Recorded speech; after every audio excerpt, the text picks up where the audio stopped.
Hey guys, welcome to part 1 of What If Naruto Was Neglected Heir of Uzumaki Clan. If you enjoy the video then like, share and subscribe as it inspires me to make more such videos.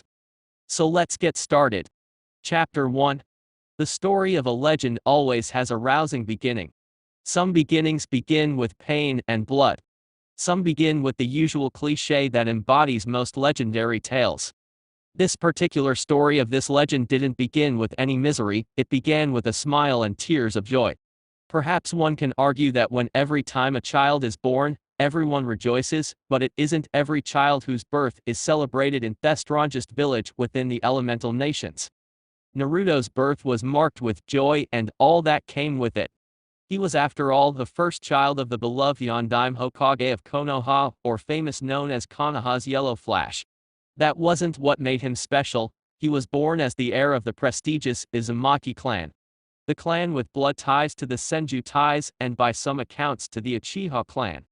Within days after his birth, before he could even say a single word, Uzumaki Naruto was already heralded and proclaimed to the one who would succeed his father as Hokage.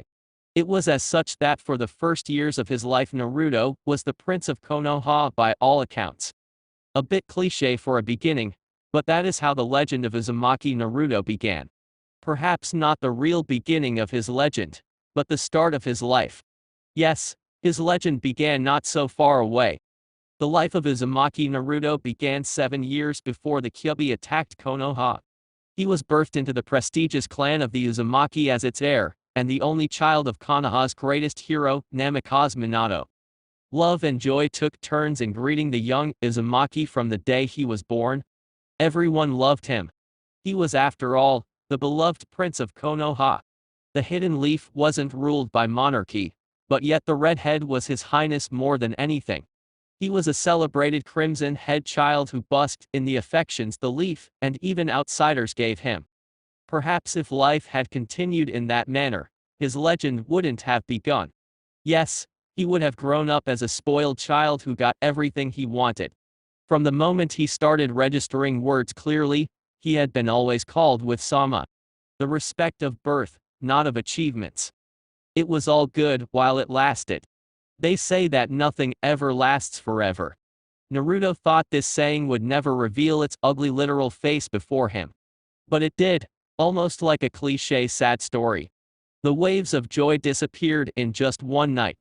The terror and dread that ran rampant through that night removed all traces of the highness Naruto enjoyed. A sister was supposed to be a blessing. Yes, Naruto had been thrilled to know he was going to have a younger sibling. His parents were overjoyed as well. But the night became a cursed blessing when the sibling was born. Horrors occurred. Long story short, a mountain-tall beast ran rampant throughout the village. Destruction was left in its wake, and death was at large. The spoiled highness of Konoha had observed everything. He'd never been gripped with such dread in his short joyous life. But that day, he had seen destruction that followed the birth of his sister. Konoha was supposed to be celebrating, but instead, it had wept and mourned while the remnants of the night terrorized her villagers in nightmares. The destruction the young eyes had seen wasn't what started the legend of Uzumaki Naruto. No, events that followed started his legend. It wasn't even the fact that the Uzumaki clan became hated once it became known that it housed the Kyuubi. The fact that some people had tried sneaking into clan compounds searching for the beast, some of his clansmen had been killed in the process, hadn't been the reason his legend started. Perhaps it had some effect. But it was where his story started. It was where the ugly face of misery masked the face of the young Uzumaki. The days of running through the parks playing catch with mother and father were gone. There was a new baby in the village. The love and joy that had colored his life became a memory.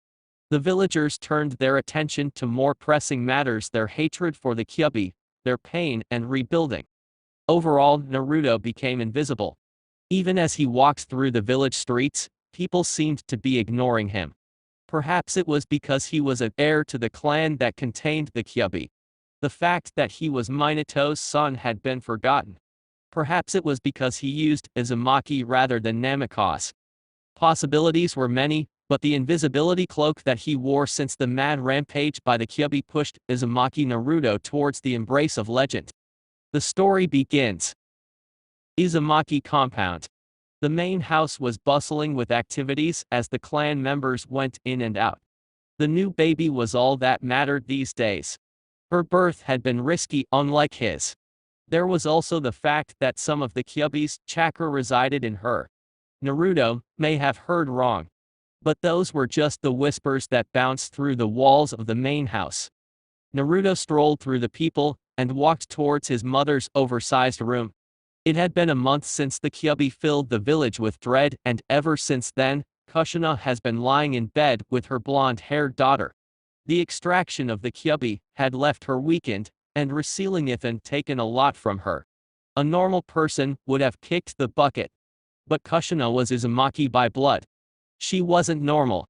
The villagers didn't know exactly what happened. All they believed was that their beloved Yondaime Hokage defeated the Kyuubi, and since it couldn't be killed, the Uzumaki sealed it inside their compound. There were ludicrous stories that said the Kyuubi was living inside the clan's shrine. Some said it was in the temple. Naruto followed the rumors thoroughly. They were quite amusing. But the clan didn't seem to care much about it. Their main concern was Kushina and her young child. Naruto hadn't been allowed to enter the room his mother was recovering within. He'd yet to even touch his little sister. Those old geezers who were perhaps touching at about a century of years didn't allow him. All he could do was watch from the entrance while his caretakers laid out the instructions that went through his ears. He could only make a few things. He never listened. It was Naruto-sama something, Naruto-sama your studies, Naruto-sama go to sleep, Naruto-sama you shouldn't be here. It was all just noise. At times he wished he had a large bat to swat away the nuisances, so he could have some peace of mind. Naruto-sama. Looking through the door, Naruto could see his mother playing with the month-year-old baby. All he could see from the baby was the blonde hair. She took after her father. Kushina should be fine by now, but the old geezers with hundreds of years in experience forbade her from leaving the room unless nature called. Naruto-sama. The senile elders had once played a very cruel joke on him when he wanted to forcefully walk into the room. They put on a barrier and told him to study it, and if is able to deactivate it, they would allow him to enter. It hadn't been funny. He was 7. He couldn't understand advanced work from a Fuinjutsu expert. When those words had been said, Naruto hadn't bothered looking back. He had walked away from the door towards his room to do something useful, destroying some things he owned in anger. Uzumaki-sama. There was something in his ears, but Naruto couldn't really make it out. He was busy with his thoughts. Sometimes he just wished he could deactivate his hearing and become deaf. Perhaps he would apply to become deaf when it was convenient for him. Ouch! Naruto cried, placing his hands atop of his head, where he'd been hit. Naruto turned to the wrinkled face that was staring at him sternly. He smiled nervously. The advantages of being a child. If only he was dealing with normal people, he could leave free. But the people that surrounded him were beyond normal. Especially this old woman. Yet, trying didn't hurt him. Who knew? Perhaps one day those eyes would give in to the demands of the age. What did I say about coming here during day? The stern tone. It was piercing through the senses. It wasn't the kind that would go on the left ear and leave out of the right. Naruto found it bothersome. He couldn't ignore it, like the other mumbling voices in the compound.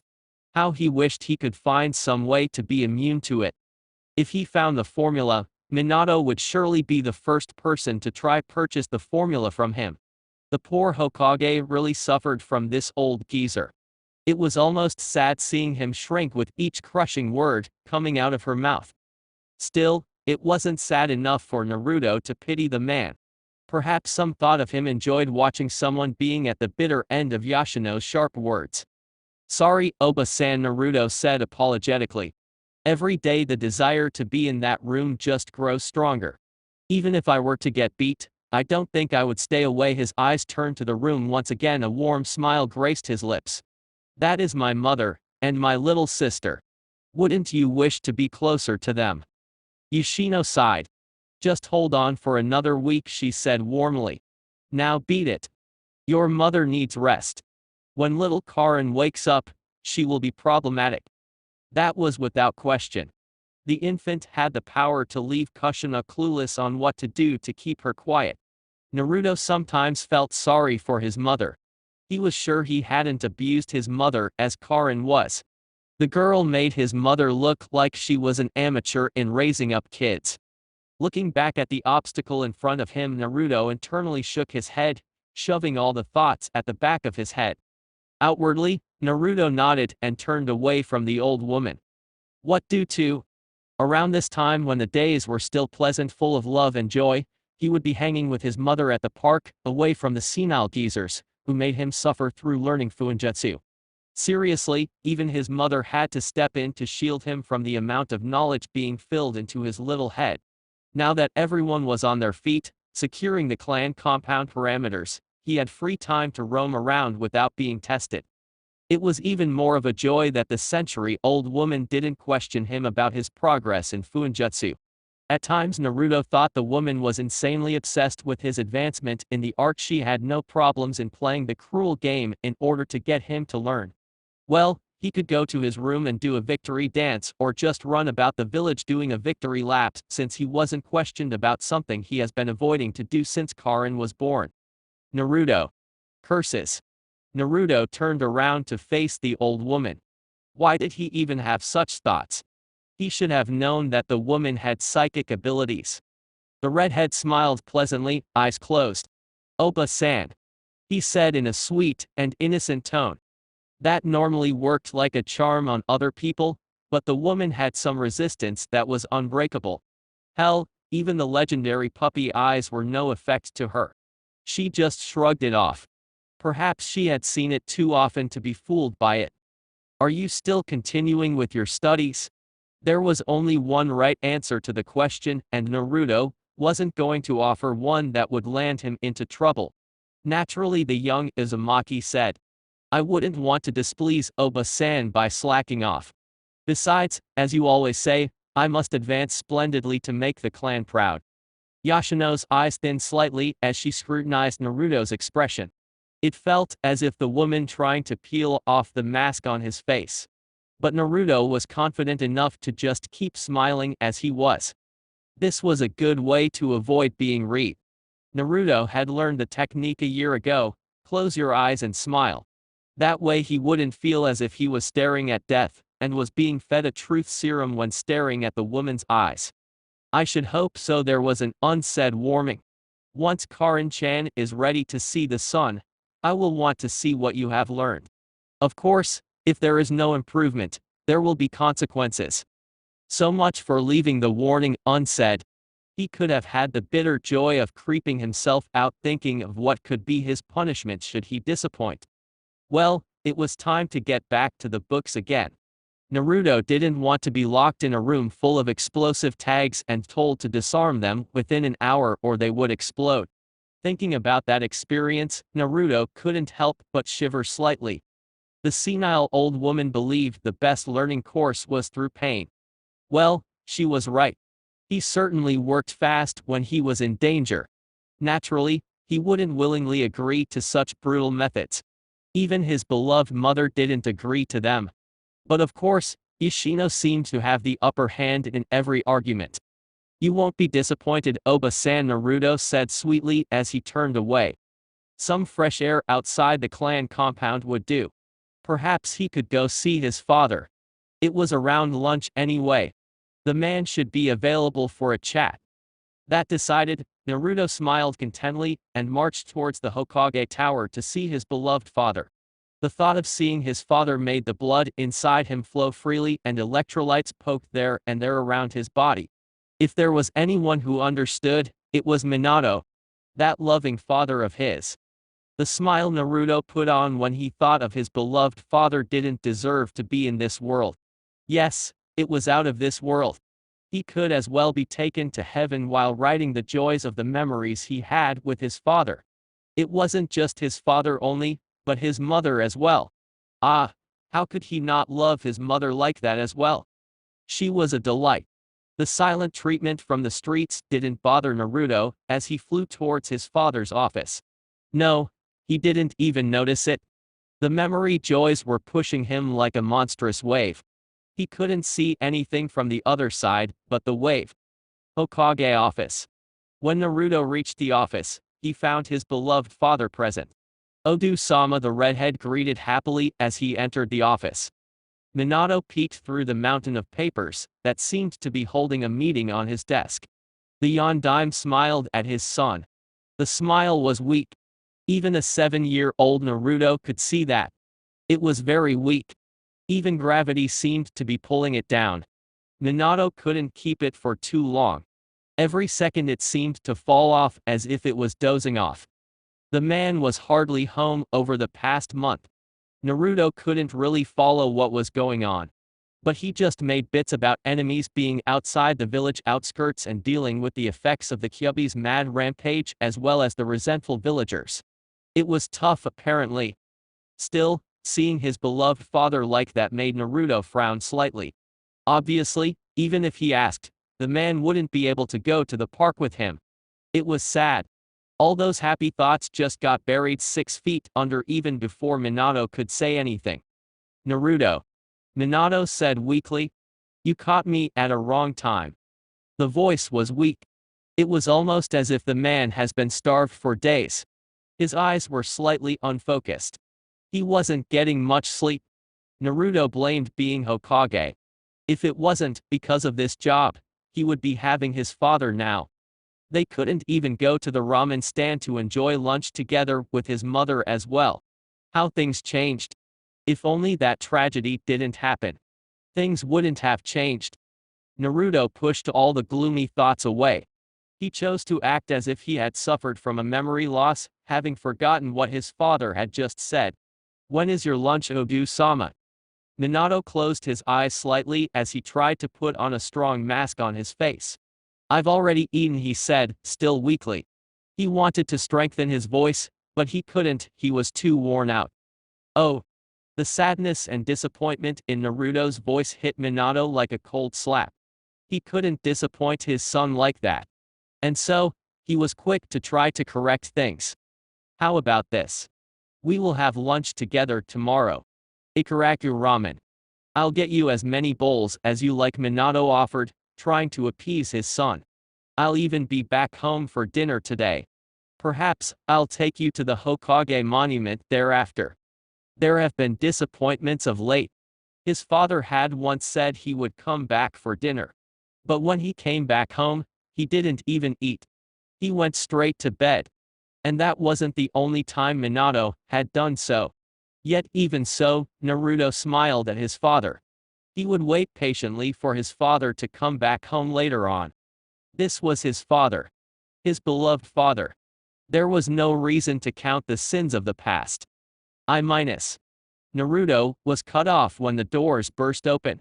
2 geezers walked in side by side, their movements in sync. They didn't even spare him a glance. They just ignored his presence and went straight to his father. Minato. What are you still doing here? The feudal lord he waiting for you at the council chambers. Minato blinked. He'd forgotten about that. He looked at Naruto for a moment and sighed. He was going to disappoint his son yet again. The boy had been forced to come here because he was hardly home these days. It couldn't be helped, but he seriously had to make some time for Naruto. He couldn't keep disappointing him. I'm sorry, Naruto, but I have to go to a meeting right now, Minato said, walking over to his son. He kneeled in front of the redhead and smiled sadly. I'll see you later, okay? Naruto pulled his father for a hug and nodded. Enough of this. Kohari interrupted the moment. You can't make the daimyo wait for you. We don't want to displease him at this stage. That tone, it was commanding his beloved father to get away from him and rush over to meet this feudal lord. Of course he understood who the man was. He was a clan heir. Such knowledge was drilled into him when he started learning how to write. Even if he understood that, Naruto didn't like it one bit. It was as if those grumpy bastards didn't care about his time with his father. Naruto resented anyone who thought his beloved father was wasting time hanging around with him. He may be the Hokage, But he was still his father, and Naruto believed that family should come first. Even when the current events liked to tease him saying otherwise, Naruto didn't waver from his belief. "I'm sure he can understand," Minato said, separating from Naruto. "Besides, if he decides not to support Konoha in this time, it will only weaken the Fire Country." There was a bit of nonchalance in Minato's tone. Perhaps it was because he understood that Konoha couldn't be forced to do anything by daimyo, and that without Konoha, the man couldn't boast about leading the strongest country. Konoha's strength was part of the parcel that made him powerful. The Sandai may have played it safe, but Minato wasn't surely going to let anyone roll over him. The carelessness in the Yondaim's tone didn't please the two elders. Their eyes narrowed, and they spoke in a dangerous tone. "You better not take that kind of tone to the meeting. Now hurry up. Hiruzen is keeping him busy for now." Koharu finished up after Homura. "We need funding to help rebuild after everything, and with Iwa and Kumo making a lot of noise, we can't afford to make troubles with the feudal lord." Hi, Minato said, seemingly all energetic for a bit. "Family is important as well. You have your own families, and I have mine.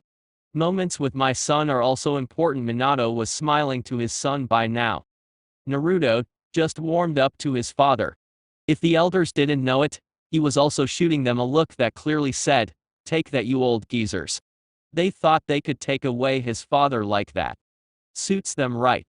He is just a child. He doesn't understand anything. And you must know that the village comes first before anything.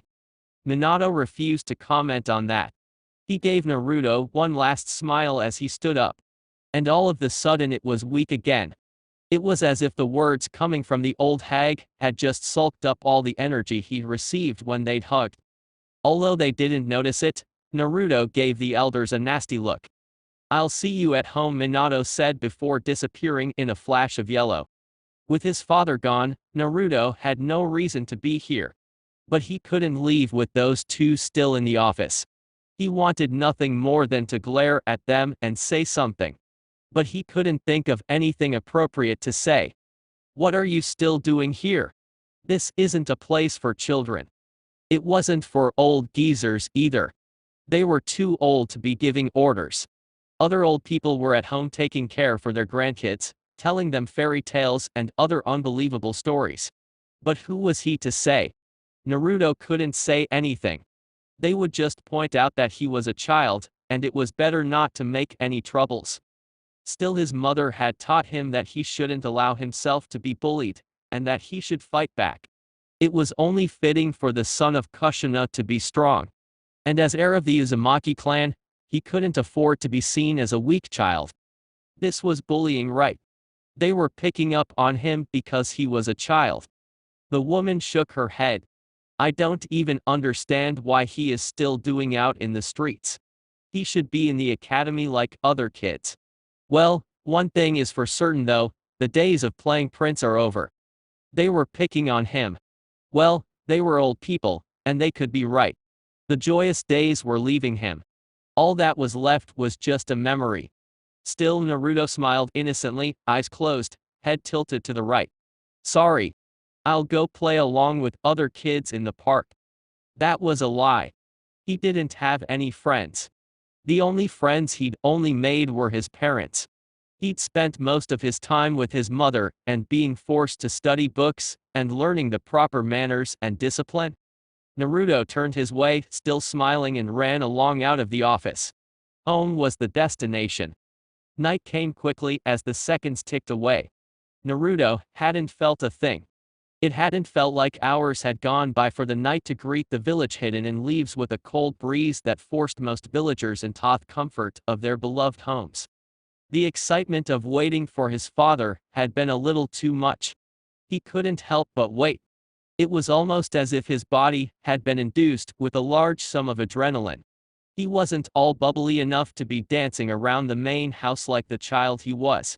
He'd simply been wearing an eternal smile that couldn't be brushed off, no matter what was said to him. It was even more so fine at this time of the night, as most people who ran around this house were at their homes, spending time with their families. Tomorrow would be another day to return and work.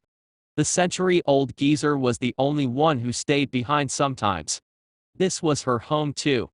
She was also needed to take care of his mother, and the sister he had yet to hold. At this time Naruto could even do a victory dance around the old woman while she was sleeping. The woman was deaf to everything around her when she was sleeping. Hell, the house could crumble down to the ground, and she wouldn't hear it. Naruto doubted if the woman hadn't been awake to handle things when Karin was being born, she would have probably slept the whole night unless she was woken up. The Uzumaki compound was the safest place to be in the village. Security measures had been increased when some villagers had been sneaking into the compound. Now, no one could enter the compound. Hell, not even Anbu could sneak in. It was on lockdown, and the only way in was through the gate. Naruto-chan, a tired Kushina, called out to Naruto, who was sitting at the living room waiting patiently for his father. The TV wasn't even on. It was hardly anything to go by when the boy was waiting for his father. Kaya-san, Naruto said, turning to his mother. She also had that tired smile about her. Karin had been crying tirelessly once again, and his mother had been struggling to keep hold of the baby. Naruto was sure he hadn't been such a bother to his mother as Karin was. He was sure he'd behaved and hadn't made his mother worn out trying to calm him and stop him from crying. Perhaps Karin was bothered by the Kyuubi's chakra inside of her. Not that he understood how it all affected her body and mind. The whispers were that things were under control, and they could remove it from her safely. "You look tired," Naruto said to his mother. "Karin-chan is a handful," Kushina said as she sat down beside Naruto. The moment she sat down, her eyes closed. "Have you eaten?" Naruto shook his head. Odu-sama said he would come back for dinner. "I'll eat when he comes back," the redhead said calmly. Kushina knew that trying to tell him to eat just in case Minato returns too late would be troublesome. It would require an effort. When Naruto didn't want to do something, he wouldn't do it. He was just as stubborn as she was. Of course, she wasn't happy with him starving himself. No mother would be happy to see that, especially when there was food available. There was even a possibility that Minato might return late at midnight, and by then he would be too tired for anything. Things were just a bit troublesome, and she couldn't ask Naruto to understand the situation. He was just a kid after all. "You eat something hungry," Kushina murmured, eyes closed. She probably didn't hear how she sounded. "You want tummy grumple." Naruto smiled sadly. Even if his stomach made a few complaints, he would tell it to shut down so that he could relax and wait patiently for his beloved father. He assured himself he wouldn't eat before his father came back, and that was what he was going to do. It didn't matter how long he had to wait. As long as his father came back to him, he would be at peace. The parents were always busy these days. When they were not doing anything, they were sleeping. It was a problem. It was beginning to make Naruto feel lonely. A part of him was being stripped away. And he didn't like it. The change was just too much. Even so, Naruto loved his parents. They'd given him the best moments in his short life. If Naniske, who his best friends were, it was Odo-sama and Ka-san. Even if Kushina fell asleep right next to him when she'd just gotten to him, he didn't feel trouble to run towards his room to get a blanket and put it over her. And he did so happily. And then waited for his father. And waited until he fell asleep. At around 11 p.m., Minato returned home. He found both mother and son sleeping on the couch. The son curled up like a cat. He must have been feeling cold. He didn't have anything on him like his mother. It didn't take a genius to figure out why Kushina had a blanket, and why Naruto didn't have any. It left a bitter taste in Minato's mouth knowing that Naruto fell asleep in this place waiting for him. He wasn't just waiting. He had told his beloved son that he would return for dinner, and he hadn't. It wasn't the first time that he'd let his son down. He was tired, but the thought of disappointing his son gave him some energy to be mad at himself. How long before Naruto started doubting his word? If things continued like this, his son would stop believing him when he says he would be home. Not being trusted by your own child. That would be heartbreaking. Well, There was nothing he could do to solve at this time of the hour. First thing first, Minato removed the blanket on Kushina, and put it on Naruto before picking up the mother of his children. He flashed away in blur of yellow. A few moments later he returned and gently picked up Naruto. Another flash of yellow, and he was in the center of Naruto's room. He placed the redhead down the bed and hopped in himself. He wanted to stay just a little while with Naruto. Even though the was asleep, it meant something to him. Just being close to his son gave him some comfort. Naruto stirred slightly. "To-san." He mumbled slowly, and in a sleepy tone. Minato smiled, pulling Naruto closer. "I'm sorry," that was all he could say. Naruto didn't respond. He'd gone back to sleep. Minato didn't say anything again either. He too fell asleep. The following day. "Yeah." Kakashi greeted, walking towards Naruto, who was sitting under a tree at the back of his house. Naruto looked up from his book. The first thing he noticed was Kakashi's smile. "You should teach me that smile, Kakashi. It's classic, and I like it," the redhead said lightly to the Anbu. He was always looking to add to his arsenal. Getting that iconic smile would do wonders for him when one mask gets torn apart by someone. Kakashi sat down beside Naruto before he responded. "You have yours," he said. Naruto may not know, but that smile could be both scary and unreadable. It was sometimes scary because Naruto seemed to put it on in any situation. You could point a knife at the redhead's neck and tell him that you would slit his throat if he didn't tell what was needed, and the redhead would respond with that smile of his. Saying something like, "Really?" Of course, those who knew were aware that the smile was most often put to hide the true feelings.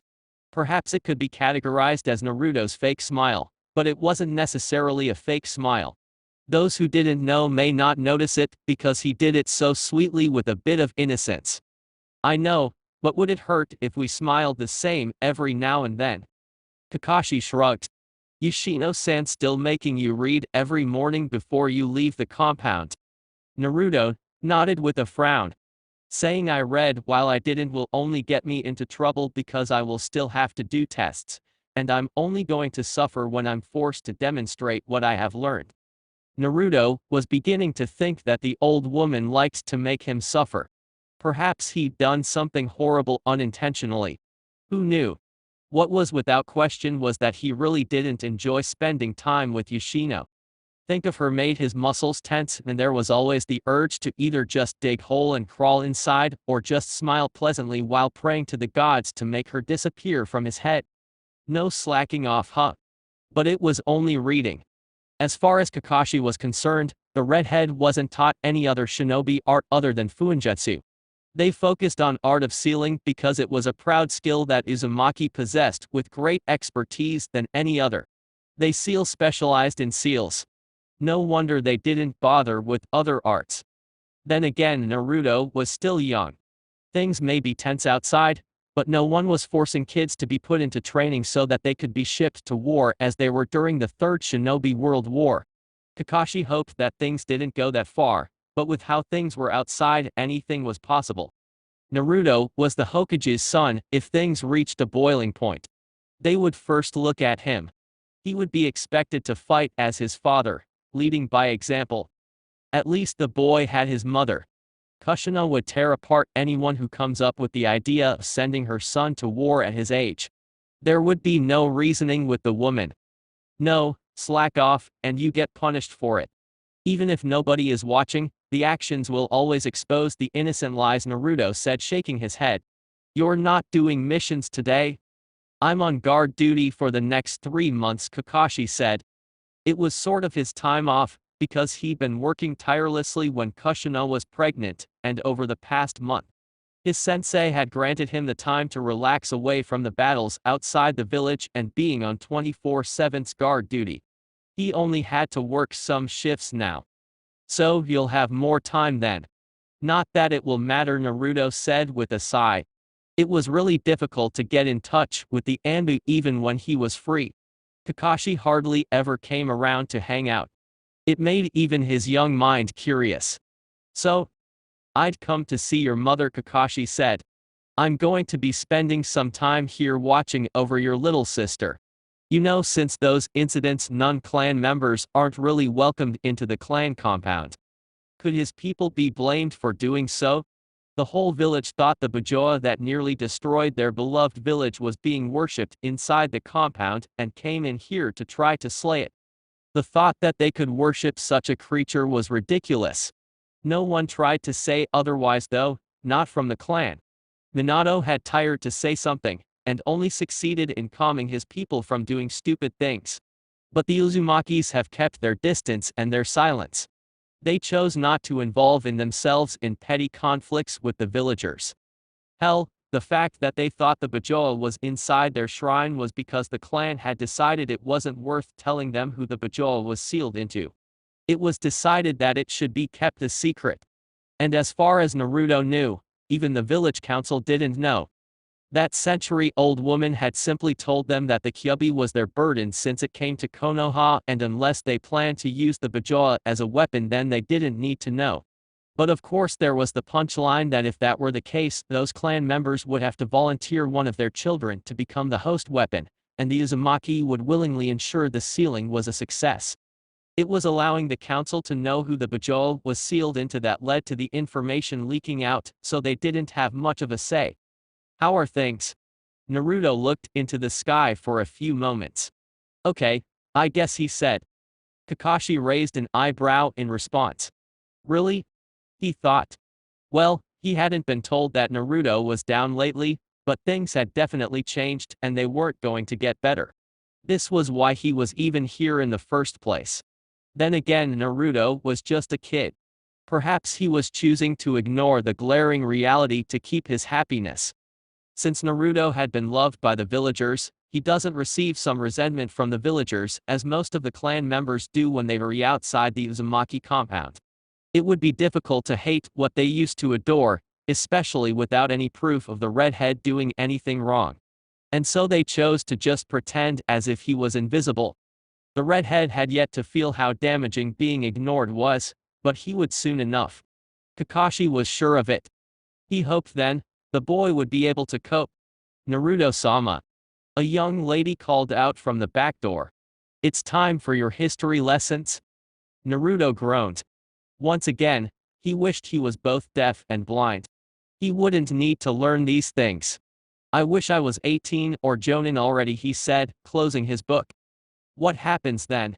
They said mother can only leave temporarily and father can't be clan head despite marrying into the clan because he isn't Uzumaki by blood. So, when I reach that point, I will become head, and will get to do whatever I want. No one will be saying Naruto you can't do this, Naruto you can't touch that, you can't go there. You're too young to know. Kakashi looked amused. The childish tone Naruto used was a befitting. Well, become Jonin quickly and you'll avoid all that. He meant it as a joke, but Naruto took it seriously. So, you became Jonin at a relatively young age. I can do it as well. I will ask my senseis about it and see what they say. You're not serious, are you? Naruto did his thing, he smiled, eyes closed, and head tilted to the right. Who knows? As Naruto walked away, Kakashi shrugged. It's not like the redhead would actually do it. Not now. He couldn't become Jonin with just Fuinjutsu skills. Naruto had no fighting skills whatsoever. So Kakashi wasn't worried. A week later. The week didn't go as fast as Naruto would have liked. It had gone as slow as a turtle running a marathon. There had been times he wished he knew where the one who controlled time hid the big red button that pushed time forward just so the week could end already. But it had gone slowly. It had been a torture to his young mind, and had made sleep more than he normally does. The only good thing that came out of sleeping was that he was able to avoid Yoshino and her scorpion tongue. His room was his holy ground. It wasn't a place where everyone went in as they pleased.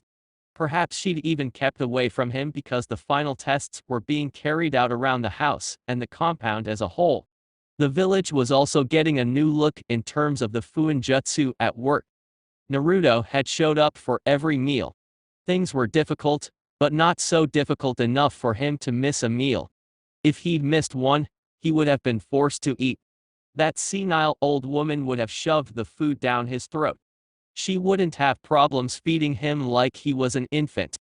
Throughout the week, Naruto hadn't seen his beloved father. That night, his dear father had said he was sorry and that fell asleep in his bed had been the last time he saw him. It bothered Naruto, more than he was willing to admit and more than he gave that sweet smile to anyone who asked if everything was alright. Naruto put away the disappointments of the week with blood-chilling excitement. His mother was finally going to be allowed to leave that room whenever she wanted, and he would be able to hold his young sister. What more could he ask? There wasn't anything more than that. Especially when a little voice inside of him whispered that even his father may be able to get some time off from that demanding work and spend some time with his children. More family time. Naruto was excited for that. Ah. Kushina stretched out herself, breathing in the natural air outside the main house. I feel like taking a walk outside. She had been cooped up inside the house with nothing to do. The first 2 weeks were understandable. She had gone through the Kyuubi's extraction, and then the Bajol was resealed into her again. Normally, the extraction would have killed anyone. Only an Uzumaki could survive. Hell, not even those Uchiha who held themselves as the most powerful clan in the village couldn't survive something like that.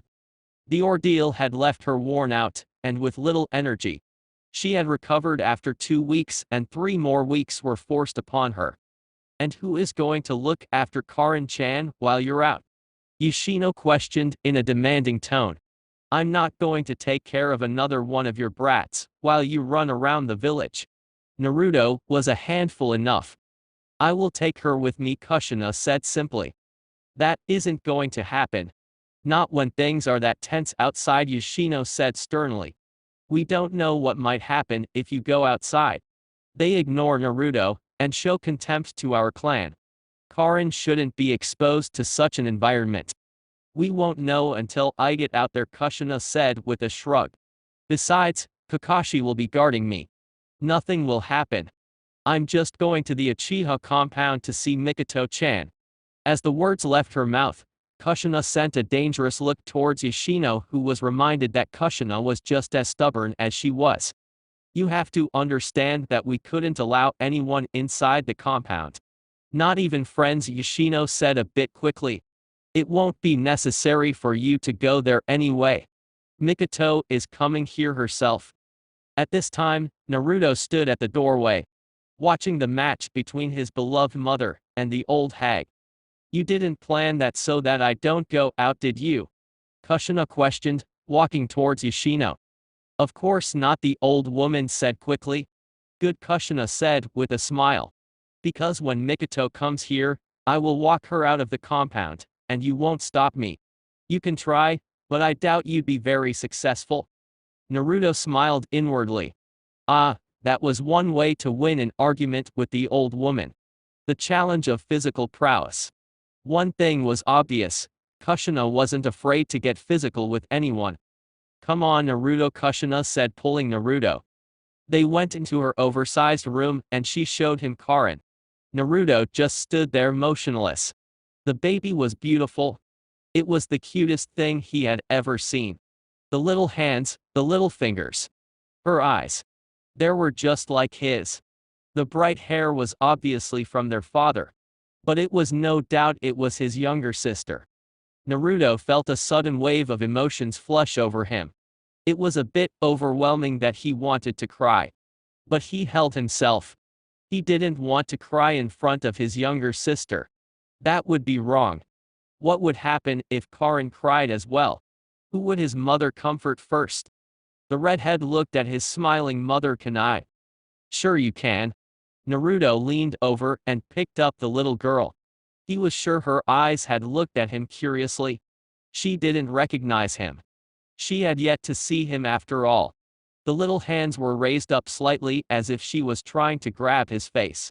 Naruto gave the baby his finger, and she took it with both hands. He played with her slightly and she giggled. The sound was a soft melody that just coursed through his entire body, and Naruto found himself giggling as well. This caused Kushina to laugh, but Naruto didn't look at his mother. he was in heaven. Let's go outside and wait for Mikoto-chan, Kushina said to Naruto. The redhead didn't respond. He just turned around, Karin in both his hands. Held firmly, yet gently. Kushina just smiled. Perhaps she shouldn't have allowed them to deprive her son of this feeling. He seemed so happy, and oblivious to the world around him. Where do you think you're going? Whether Naruto heard that stern voice or not, it was up for debate. He didn't even so much as twitch. He just continued walking, playing with the baby. It was his beloved younger sister. Naruto. Now that was a mad dog growling. Curses. I told you that after a week, you would have to show me your progress. Now give Karin to your mother so we can go. Naruto looked at his mother pleadingly. Kushina was sure the old woman wouldn't back down, and fighting this would only give Naruto more work. Besides, she wanted to have an adult conversation with Mikoto. There was a lot she missed over the past month. I'll be back quickly.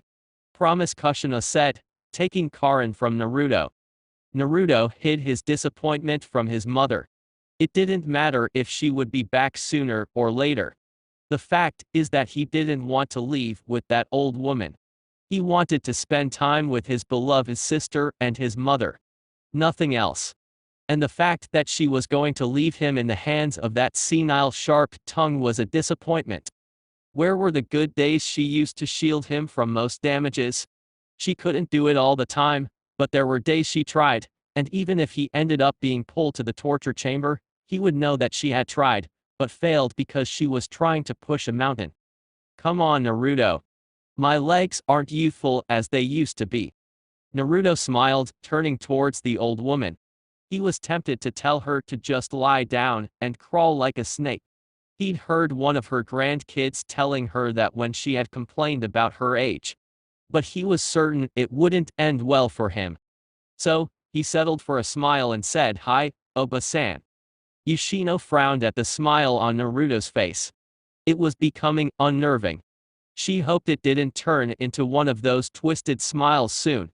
Wipe that smile off your face, she ordered. Whether Naruto was conscious of it was a question Yoshino begged to ask. Naruto didn't wipe it off. He just continued smiling in the same way he was and said, "Hi hi." In that innocent tone of his. Yoshino felt a cold chill run down her spine. Later that day.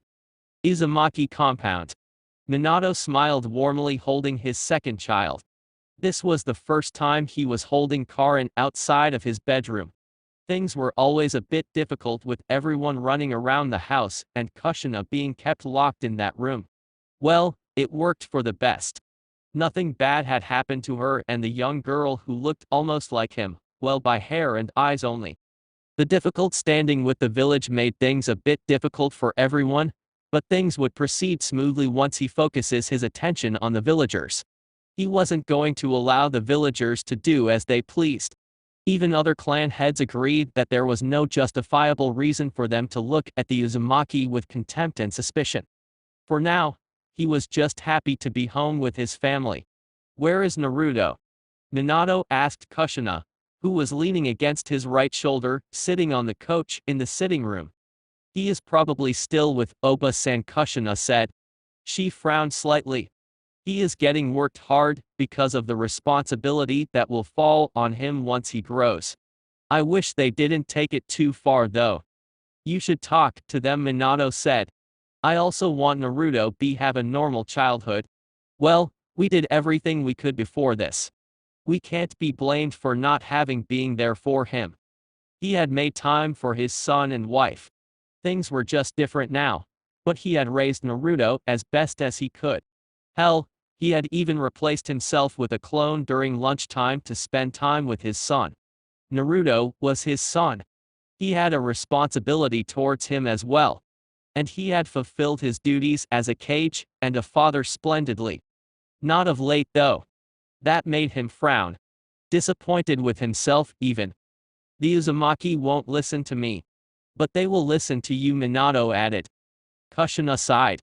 I will try to do something, she said a bit tiredly at the thought of facing off with that woman. At least he has learned necessities required for a clan heir and the so-called Prince of Konoha. That should be enough. Minato laughed at hearing Naruto's tittle. Prince of Konoha, huh? Things have changed now.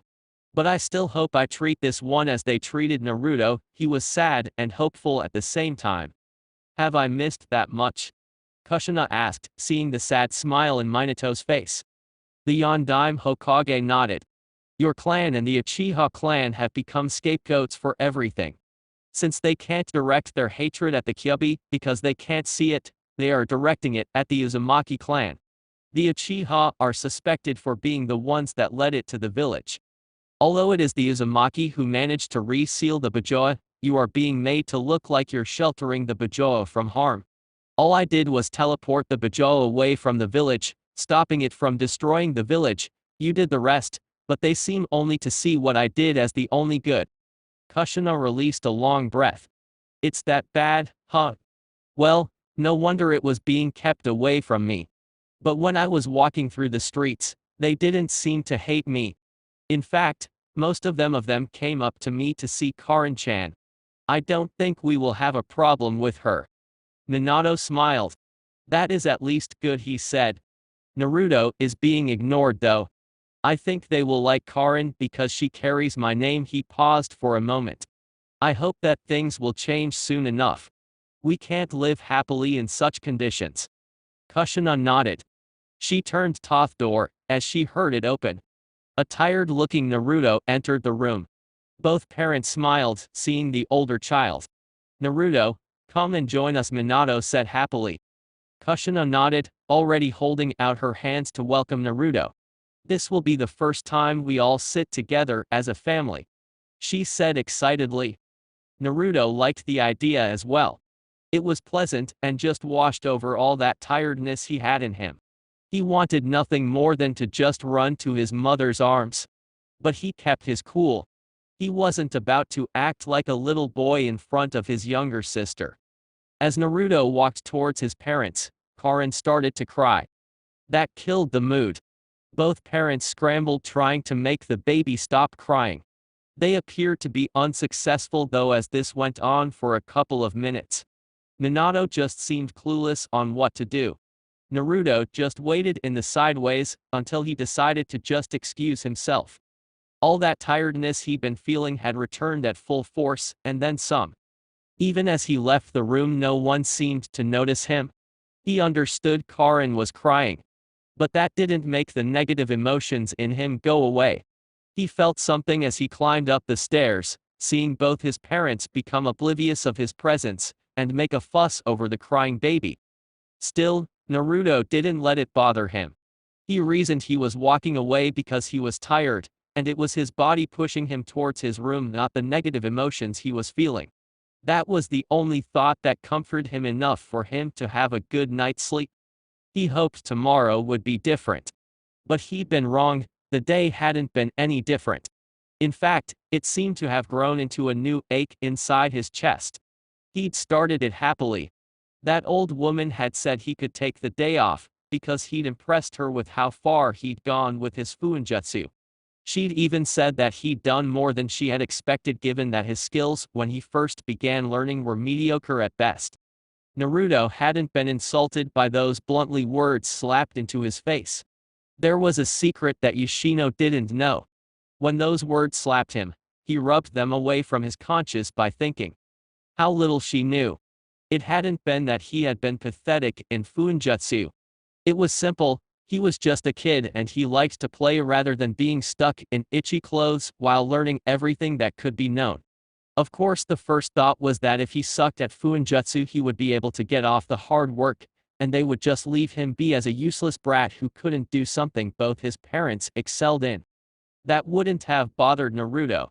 As long as he ran rampant in the park with his parents watching his every move, he would have enjoyed his life.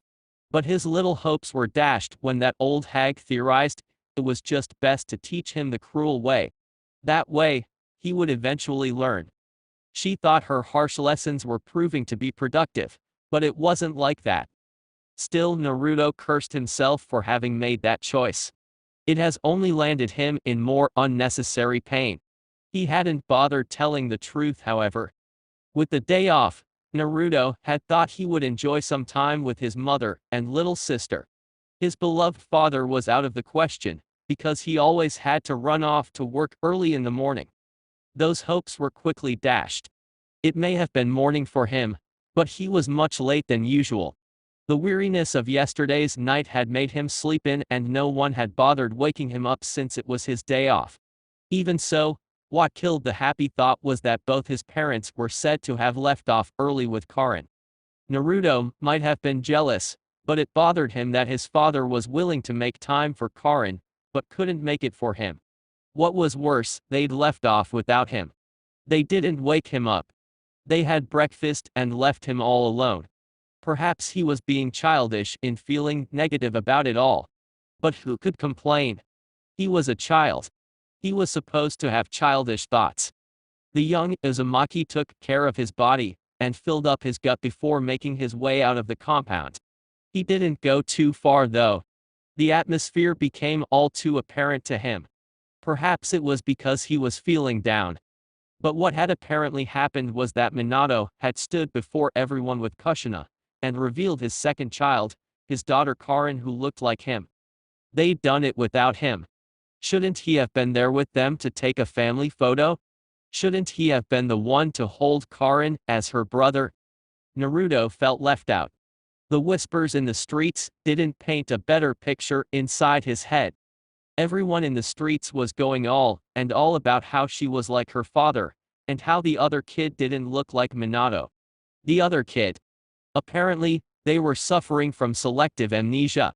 They didn't recognize him even as he walked along the streets.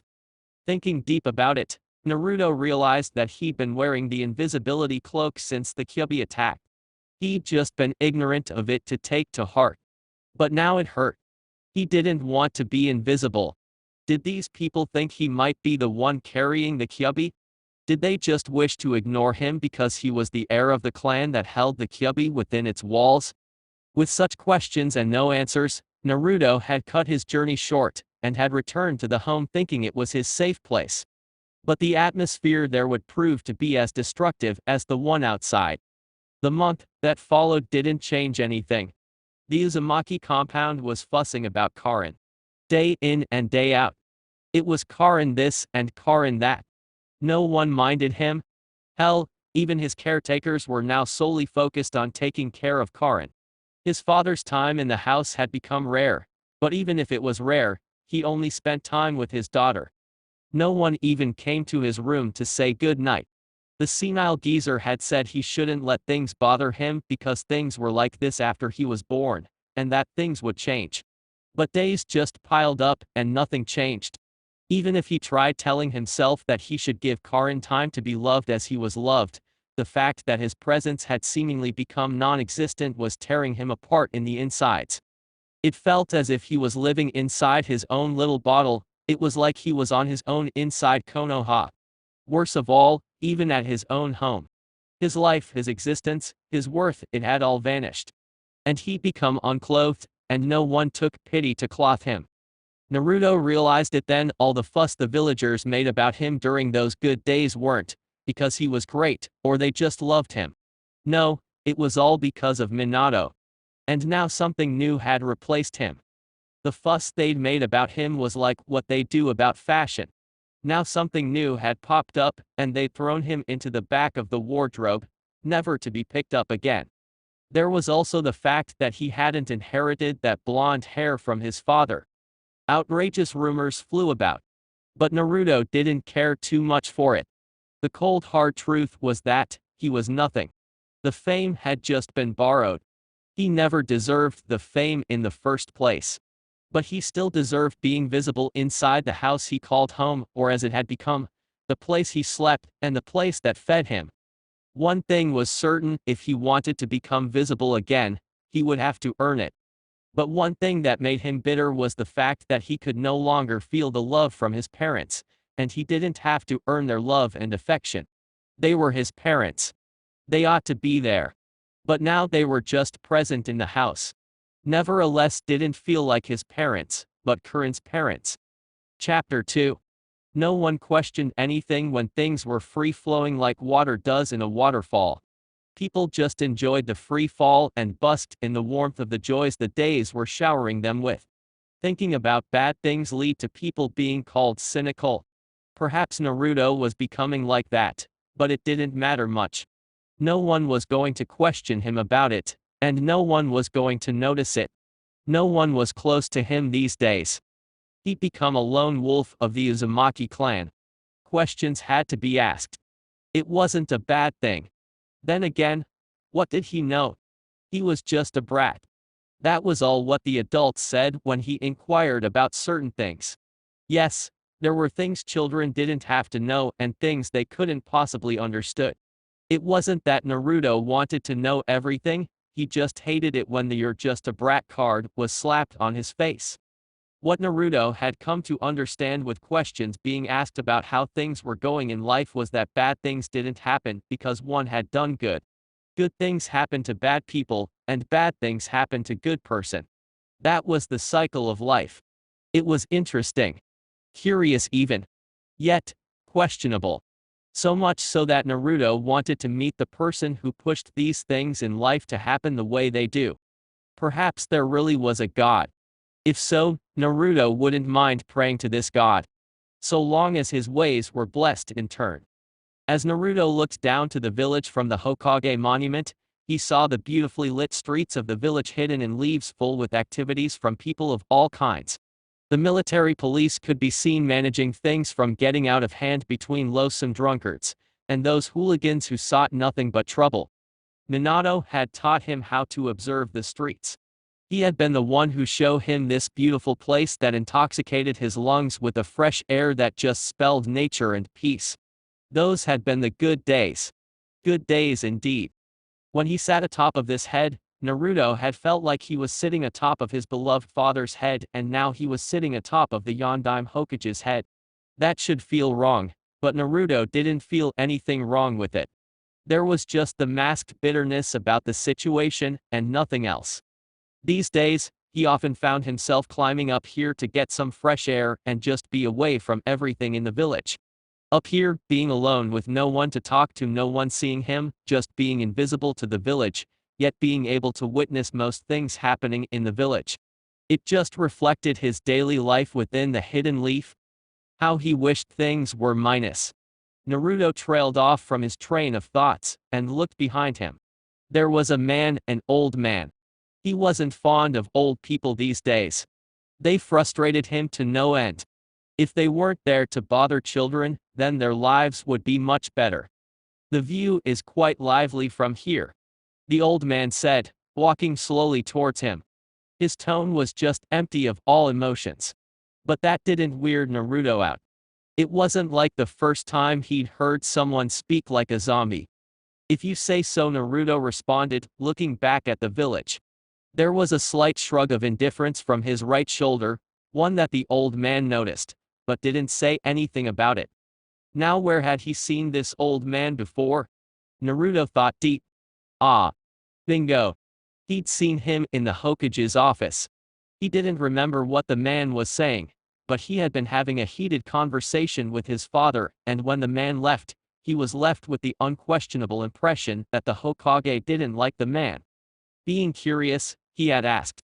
And although his father was stingy with the details, he had warned him. What was this man's name again? AG? He couldn't remember. But he was sure it started with a D. Ah. He probably forgot, because he didn't need to know the man. If it had been important, he wouldn't have forgotten. Why do you come here so often? Didn't you just say the view is quite lively? Danzo nearly frowned. Perhaps he should be smiling. But this wasn't going to run smoothly as he would like. The redhead didn't seem to have any interest in starting a conversation with him, if that indifference was anything to go by. The good thing was that he didn't seem to know who he was. I did. Danzo conceded. Uzumaki Naruto, I'd like to speak with you somewhere private. Naruto shook his head. Mother said not to go anywhere private with strangers. So, I will have to decline. I won't hurt you if that is what you're afraid of, Danzo said quietly. I am one of the village elders, and was one of the Sandaim's teammates. I wouldn't wish any harm to the future of Konoha. Naruto just repeated what his mother told him, no matter how good it sounds, don't go and don't say yes. Just because it looks and smells like candy doesn't mean it is candy. Obviously the child wasn't going to go with him unless he used force. But that wouldn't end well for him, especially with how things were in the village. The damned Hokage had made it difficult to move about, and one wrong move from him would end him in trouble. There was no Hiruzen to manipulate in that office now.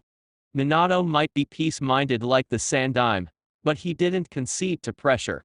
You have become overlooked by the villagers. No one notices you anymore, and your parents don't love you anymore. The first is true, but then again, I never deserved the love in the first place. The second is false. My parents love me. There was defiance in Naruto's tone. Danzo liked it. He liked them this way. They all eventually broke, and he would pick up the pieces, and shape them into his preferred image. If they so love you, why are you sitting here alone? Why don't they take you to the park anymore? It's nighttime, any loving parent would be concerned with the whereabouts of their children. Are you telling that even if your parents wouldn't notice that you didn't come back home, they still love and care for you? Danzo changed his tone. Don't be naive, child. Naruto didn't say anything. Simply because he'd chosen to ignore what Danzo was saying and focus on his thoughts, and they were going like this. He seriously had to do something to change the situation that was facing him. He couldn't allow the situation to remain as it was. Certainly, getting some freedom would mean becoming 18, and then he would be clan head. But there was no way to cheat age. Unless there was some sort of time travel machine that could make him travel to the future or a machine that could make him 18. Say, is there a way I can magically turn 18? Naruto asked. He seemed serious about his query. The fact surprised Danzo more than it should. Danzo blinked once. There was an urge for a second round, but he held himself.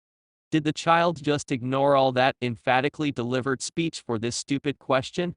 Those words he'd said had to have had an effect, because some of it was true, but the child hadn't reacted to it, almost as if he hadn't heard it.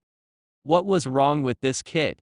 I guess there is none, Naruto said, seeing that Danzo wasn't going to answer him. Then it was becoming Jonin then. This was the quickest way. He didn't want to remain invisible. He wanted to become a light that would overshadow all other lights. He wanted to be spoken about by everyone, more than they spoke about the Yondaime Hokage. This was the only way he would become visible. Becoming Jonin would remove some of the limits that were placed on him.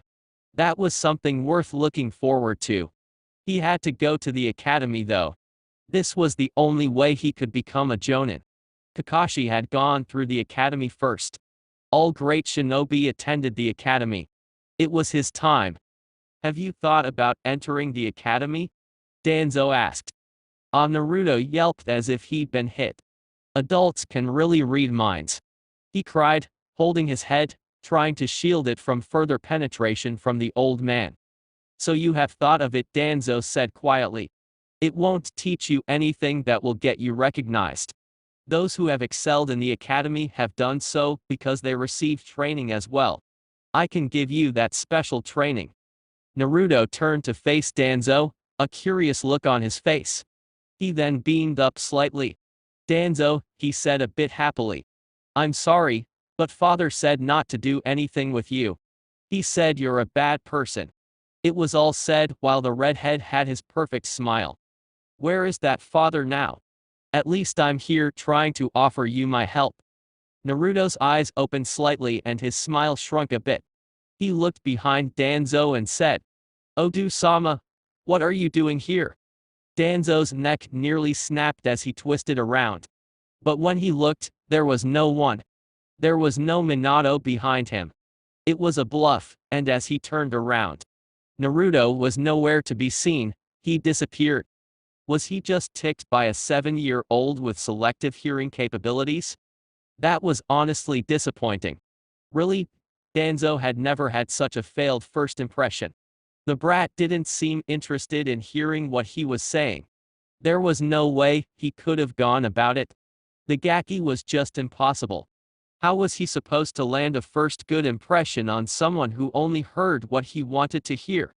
Well, he wasn't going to give up.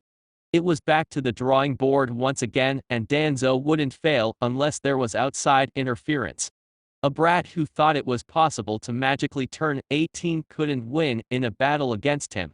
He had to admit, however, that the first round belonged to the brat. Uzumaki compound. Back in the uncomfortable main house within the lively Uzumaki compound, Naruto was in his own dining room, eating his dinner. It was already past dinner time, but who cared what time he ate? It wasn't like his parents were going to suddenly pop up out of nowhere and start questioning him about his eating habits and how he has been doing. So, he could do as he pleased. Naruto-sama, a polite caretaker, called as she walked into his space. Perhaps the calling was simply to introduce herself as she was interrupting his mealtime. Azumi didn't hide her surprise when Naruto responded just like that. She normally had to call his name multiple times before he could respond. Sometimes he didn't even bother responding. He just ignored her presence. This was the first time that he had responded on first calling. It was so much of a shock than a surprise that she just stood, staring at him. Naruto-sama? Azumi called once again. This time a bit questionably. Her tone suggested she wasn't sure she was talking to the right person. Looking at that expression, Naruto couldn't fault her. He was hardly a likable person to people he found to be nuisances. He didn't care for it, nevertheless. He didn't like the attention anyway. Well, the attention being given to him because he was Minato's son anyway. It had been great those naive days, but now Naruto saw it as nothing but a curse covered in ramen noodles. Am I eating with my nose rather than my mouth? Naruto asked, just to get the teen to talk. Azumi quickly shook her head and opened her mouth, but no word came out. She closed it and cocked her head to the side before her voice finally kicked in and she spoke. Your mother was asking for you. So? Azumi blinked. That was unexpected. She didn't have an immediate response to that kind of a careless response. How was she supposed to respond? She thought hard and finally said. She was worried. Oh, Naruto said, staring at his meal. He then looked at the teen before him. He blinked. He'd never really taken the time to really look at her appearance. She wasn't that old. That he knew. She was in her early teens, had long red hair, blue eyes. Like most Uzumakis, she wore a simple long blue dress. Where is she?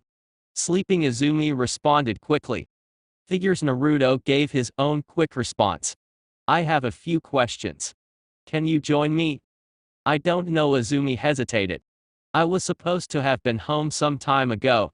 I don't want Oba-san to worry about me. Then again, she is probably dead in her sleep. The last part was said in a whisper. Naruto smiled pleasantly. Please. He trailed off when her name couldn't come up to his head. Well, that was embarrassing. But he didn't stop smiling. He just turned it sheepish and spoke in an apologetic smile. Sorry, I forgot your name. Azumi, the teen said. You didn't forget it. You just never learned it the day I was introduced to you. You have a habit of letting things pass through your ears when you don't want to hear them. Naruto just continued smiles. Guilty as charged, he said. So, Azumi, will you please sit with me? As you said, your Oba-san is probably asleep right now. You can afford to spare some time. Even so, I don't want to make it a habit of going back home later. I understand that, Naruto said pleasantly. But I need your help with something. How about this? I will listen to you as you tell me more about yourself after you have answered my questions. That sounds fair, no? It's fair enough, Azumi said, sitting across Naruto beside the small table. How can I be of service? What am I to you? Naruto asked, curiously. Azumi adopted a thoughtful look on her face, hands folded across her small bust. I'm like your guardian. I'm supposed to watch over you, ensure that you're well taken care of, and that all your needs are taken care of. Who chose you? Your mother, Azumi said. Clan heirs are supposed to have guards with them at all times. But your mother didn't want you to have a shinobi visible with you all the time, as that wouldn't make you free at all times to do what you wish. So instead, she chose me to look after you. I see, Naruto said, pausing for a moment. Why haven't I seen you following me outside of the compound? You're not always by my side. Yes, you are there for my lessons, ensuring I eat, and other things. But not always. I have other duties within the clan, Izumi said. Besides, when you go outside, I can't do much. I'm forced to remain here and wait for your return. I don't worry because I know nothing bad will happen. Lately, there has been a lot happening, so even I understand you need some fresh air outside. Naruto nodded, understanding. I don't have friends, and lately, I've been feeling a lot lonely. My parents were my friends, but I don't have them anymore, so that part is starting to reveal itself. Why don't you make friends? Naruto shrugged. Will you be my friend, Izumi? I don't have anyone to talk to here, and I'm afraid I will lose it if it continues to be so. The redhead smiled nervously. Sure. Why not? I'm here for you, Izumi said with a smile. Excellent, Naruto said, clapping his hands once. My terms are limited for succession, either I become 18 or Jonin.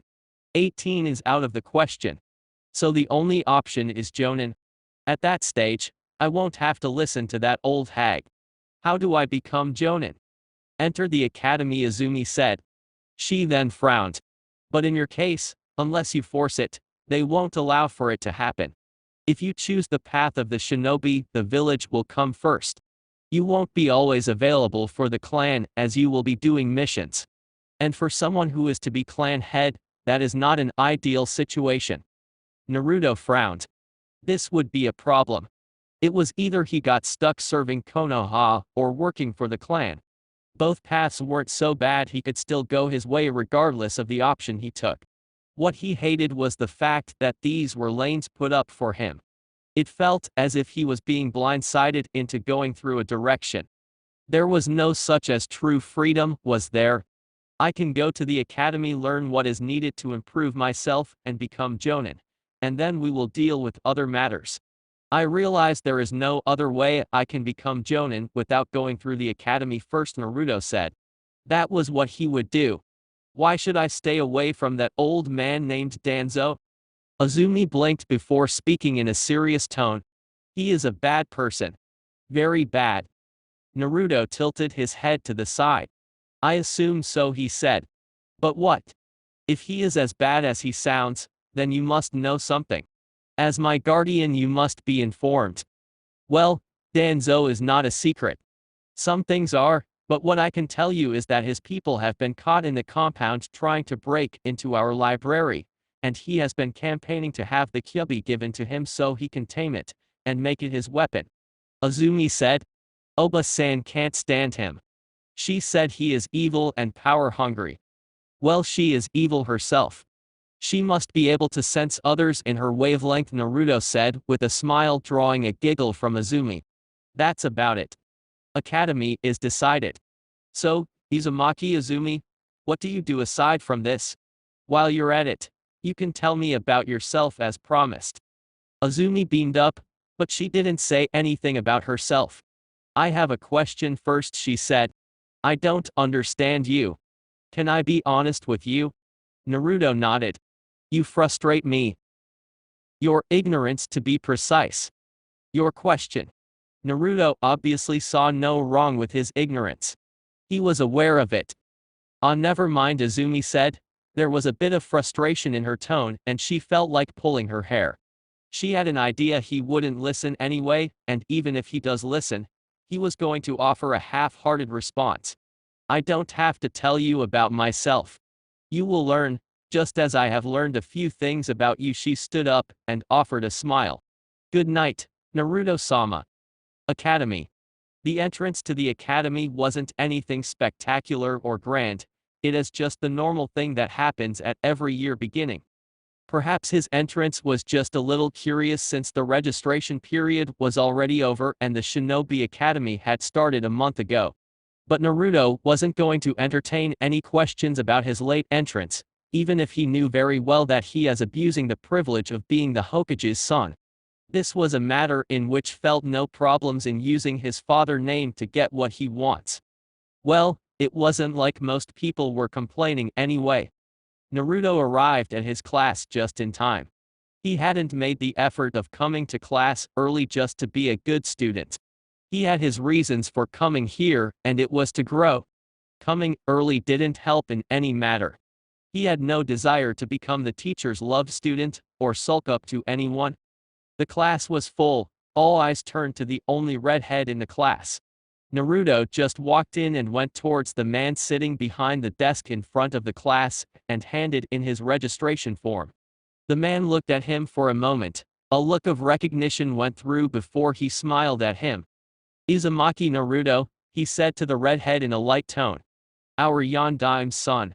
I expect great thing from you. Your father was an excellent student during his days.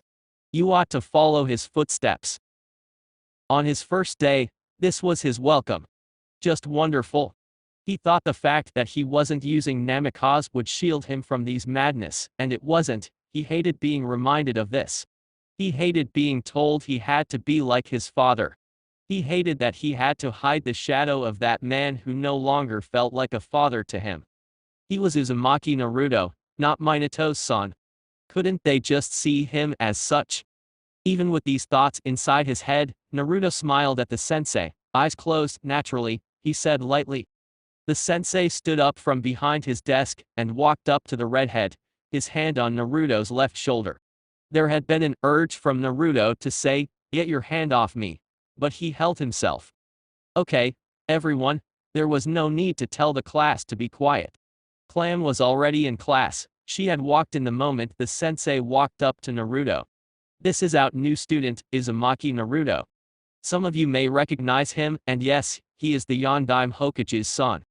The reaction was certainly different from what Naruto expected from his new classmates. They really did recognize that he was there, unlike the adults. Yet he felt bitter because the only reason they were even acknowledging his presence was because he was the Yondaime Hokage's son. One thing that stood out of everything was the reaction of some girls. His form was stared at with these eyes he found curious. He didn't understand it all, but it was certainly not the eyes of hate. They seemed to like him and were whispering a few things, which he couldn't make off. He would have to ask Azumi what those eyes mean. Naruto flashed the girls a smile. His eyes weren't closed, and they just shone brightly with a bit of his teeth out, and went on to take a sit at the back of his class. Once settled down, he looked back at the sensei, waiting for the class to start so that he could learn something useful. "Oh, Naruto, why don't you introduce yourself and tell the whole class your dreams?" the sensei quickly said, as if he'd forgotten to say that before he went to take his seat. "Just great." Naruto didn't object. It was his first day in class after all. He certainly didn't want to make enemies with the sensei on his first day. This wasn't ideal, but it had to be done. It was apparently the way things were done, and he had to abide by it. As sensei has already said, "I am Uzumaki Naruto from the Uzumaki clan, and my dream is to become the Godaime Hokage after my father." That was believable enough. He wasn't just some random brat with big dreams that seemed unattainable. He was the Yondaime Hokage's son. Anything was possible, and he was sure that if he'd said anything less, the class and the sensei would have been disappointed, and Naruto gave them what they wanted to hear to avoid unnecessary questions. The perfect introduction. As expected, the sensei said. When those words reached his ears, Naruto was certain he wasn't going to like that man. He was becoming a source of frustrations, and Naruto was certain this would go on until he graduated from this place. Ah, when was that day coming? As Naruto sat down, he felt some piercing eyes staring at him, and he looked to the side of the class. Black hair, black eyes equal to Uchiha. Naruto was certain he was supposed to know who the Uchiha was, but he couldn't remember. Perhaps he had been playing deaf when he was being told. Oh well, he would know eventually. Given the kind of look he was being given, Naruto didn't bother smiling at those black eyes that were looking at him strangely. He looked for a second and looked the other way. What was that all about? Itachi wondered. Given how the redhead was flashing smiles around for everyone, he figured that he would also receive one. But that wasn't quite what happened. The young Uchiha was surprised. It wasn't just the lack of smile, but Naruto's tone as well. The young Uzumaki had merely stated what was expected of him to say. There was some detachment in the thought of succeeding his father as Hokage, and that made Itachi curious. He wasn't expecting the son of the Hokage to be like that. Still, this just made things all the more interesting.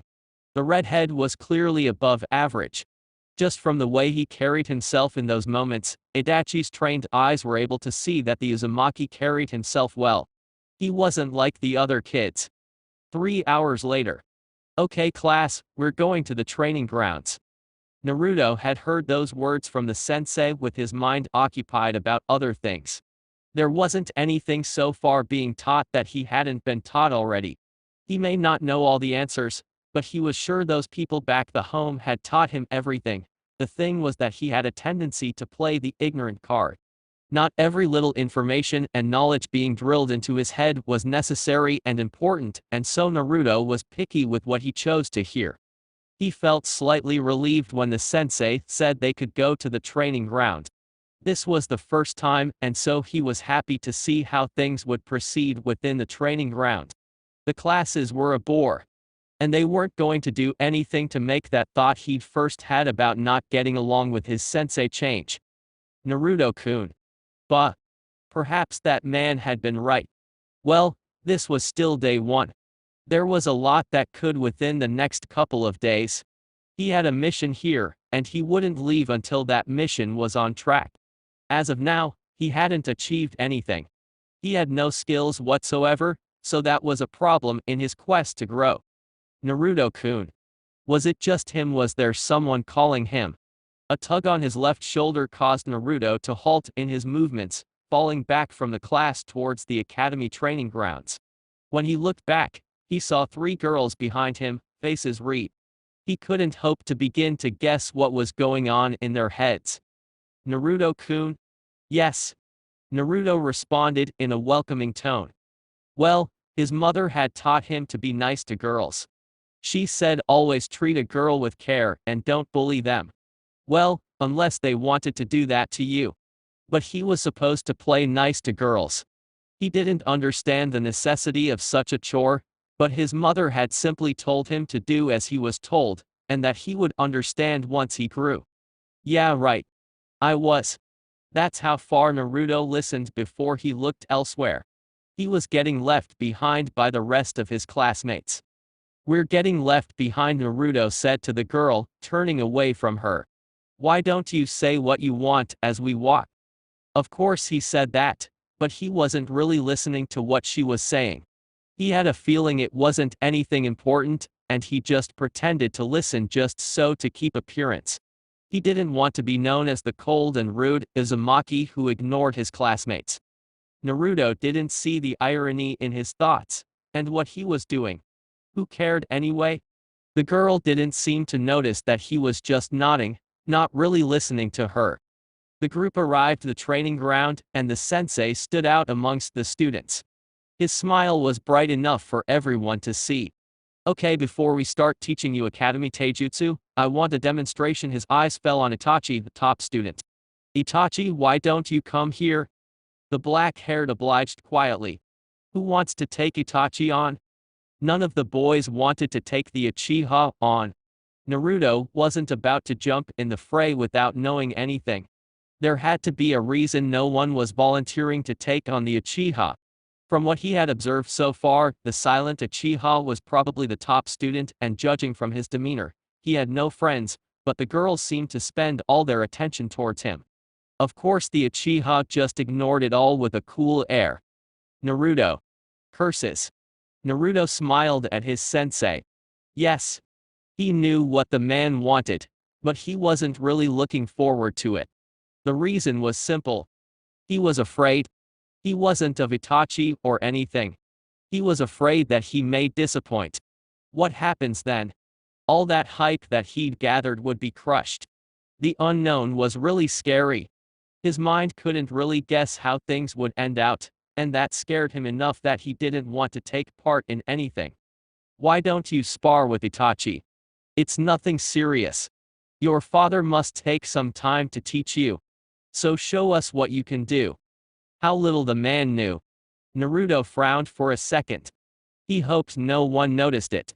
That man hadn't taught him anything. Sure, his father had given him love and affection during those days, but there was nothing now, and he hadn't spoken about training with him. Not that it would help.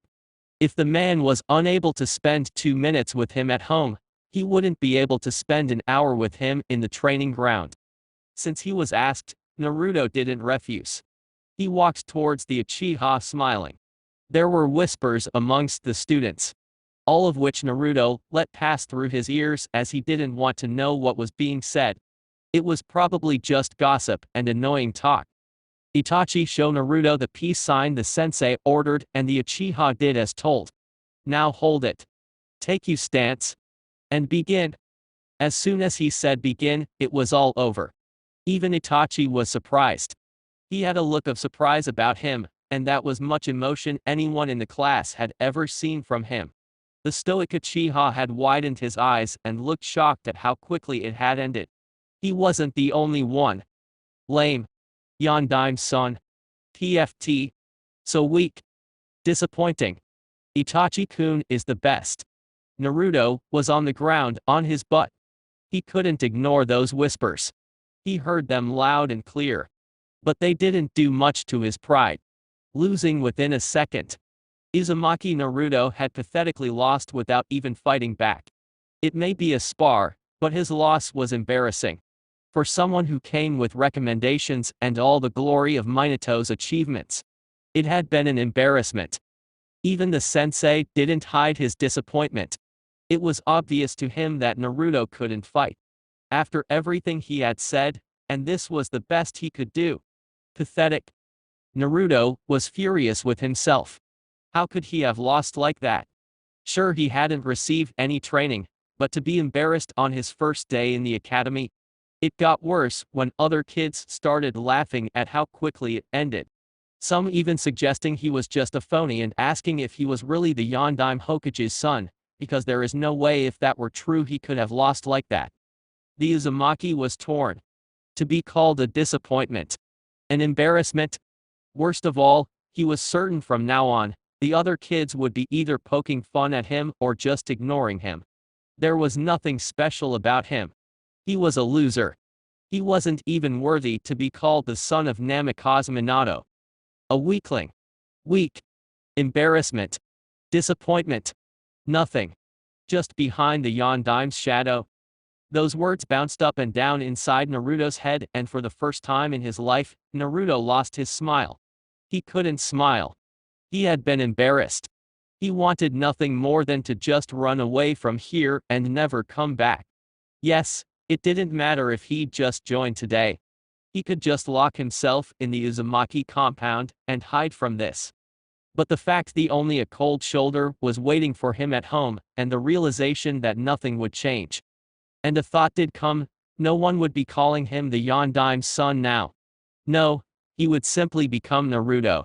And that was something that warmed up his heart. It brought back his smile. Restrained as it was still forced back into show. It was on that day that Naruto swore that he would never be humiliated like this again. He swore he would never lose like this again, and if it does happen, it would lead to his death. Okay, students. Go back to class. I'm going to have to cut this short, the sensei said in a firm tone. Everyone go back. Except for you, Naruto. The redhead remained on his butt as the sensei walked up to him and gave him his hand to help him stand up. Naruto took it and looked at the man curiously. I'm sorry for putting you through that. He didn't sound very apologetic despite his words. Clan children are privileged to be trained at home and have access to their clan's library. Itachi excels because he takes advantage of what is available to him. I thought the same would be for. Especially since you're more privileged than him. Naruto said nothing. There was something in that tone that he didn't like. I could send you home, But you can't blame anyone for that show. The man said firmly. Dust up yourself and follow me back to class. Naruto looked at the retreating man with a blank look on his face. Never, never, never again would he allow himself to be humiliated like that. Never again. Not in a million-year lifetime. Nobody was going to ever walk all over his pride again. Not the Yondaime, not the Uchiha, not the Hyuga, not anyone famed as the strongest shinobi.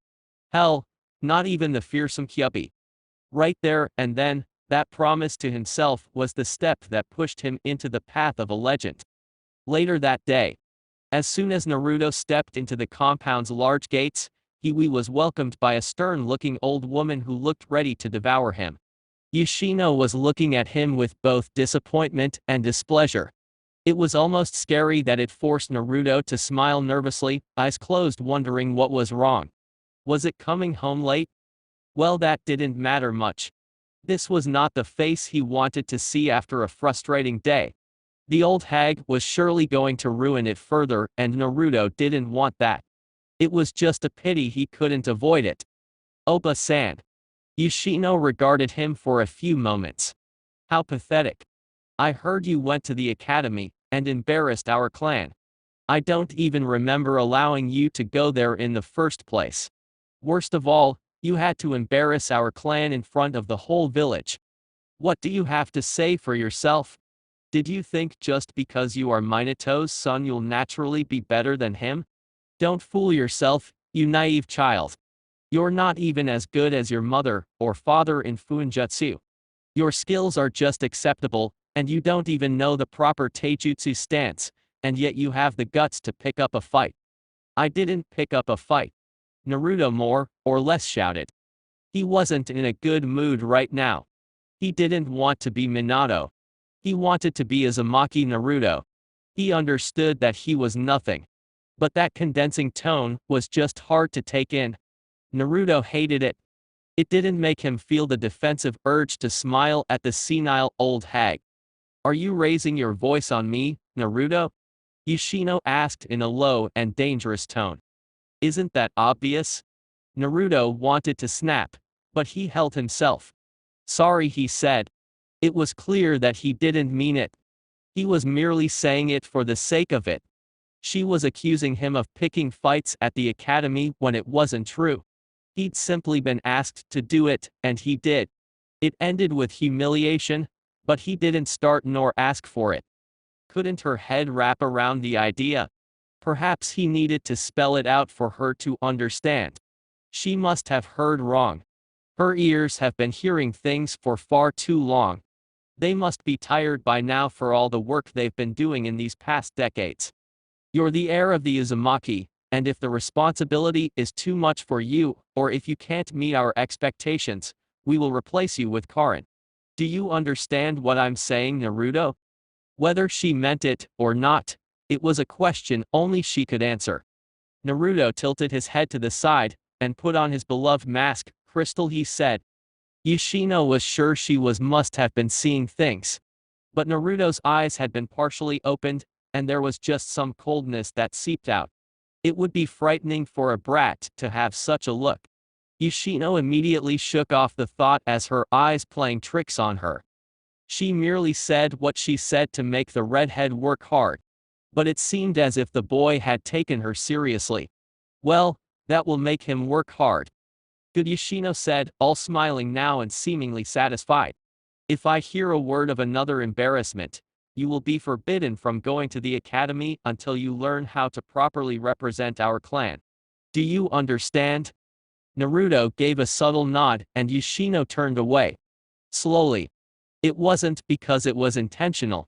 She just couldn't walk fast. Old age? Naruto has been saying the woman was over a century old. Uzumaki Naruto straightened himself, smile washed away. There was no sign of it having been placed on his face, and his eyes were just blank. Never. Never ever again would he be beaten like that. Never ever again would he be humiliated. His worth existence, it depended on. Naruto calmed his thoughts and smiled before running past the old woman without a word said to her. Within a couple of minutes, he'd reached the main house. And he searched for Izumi until he found her, waiting for him. Naruto smiled at the teenage girl. Izumi-chan. He greeted happily. Naruto-sama, Izumi said with a smile. You're looking happy today. Did you enjoy your first day in the academy? He could have smiled and said it was miserable. But that would have scared his dear guardian. What sort of person says the day was miserable while smiling? Narcissist? Or perhaps a masochist? Naruto wasn't that kind of a person, and so he lost his smile, and showed how displeased and bitter he was. Humiliating, one word summed it all up. How? Izumi asked curiously. Naruto shrugged. A miserable story for another day, he said. Who is Uchiha Itachi? Izumi blinked. How can you not know, Naruto-sama? She shook her head. Your ignorance baffles me sometimes. Uchiha Itachi is the heir of the Uchiha clan. He is known as the light of the Uchiha, and he is a genius prodigy. He is the best. Naruto frowned. Ignorance was truly a terrifying thing. But his motto had been ignorance is bliss. Would he change it? Maybe, maybe not. And I'm the disgrace of the Uzumaki clan, Naruto said with all the bitterness he could muster. He was an embarrassment. The one who made the kids laugh while ridiculing him for how weak he was. No, you're not. Izumi said rather quickly. Naruto smiled at her attempts to console him. Do you? What, some kids even questioned if I was really Minato's son? Hell, I'm certain they are now telling their parents all about it, and tomorrow as I walk towards that damned place, they will be looking down on me as if I'm some pathetic brat. There was a bitter smile still. Well, it's good they stripped my father's shadow away from me. I won't have to look at it. But my own shadow, Naruto said. What really happened? Izumi asked, all worried by now. You will find out eventually, Naruto said calmly. Why do some girls look at me with red faces while fidgeting? Izumi blinked and laughed nervously. Why is your face red? You're seeing things, Naruto-sama, Izumi said quickly as she composed herself. Are you not hungry? Do you need anything? You're not going to answer me.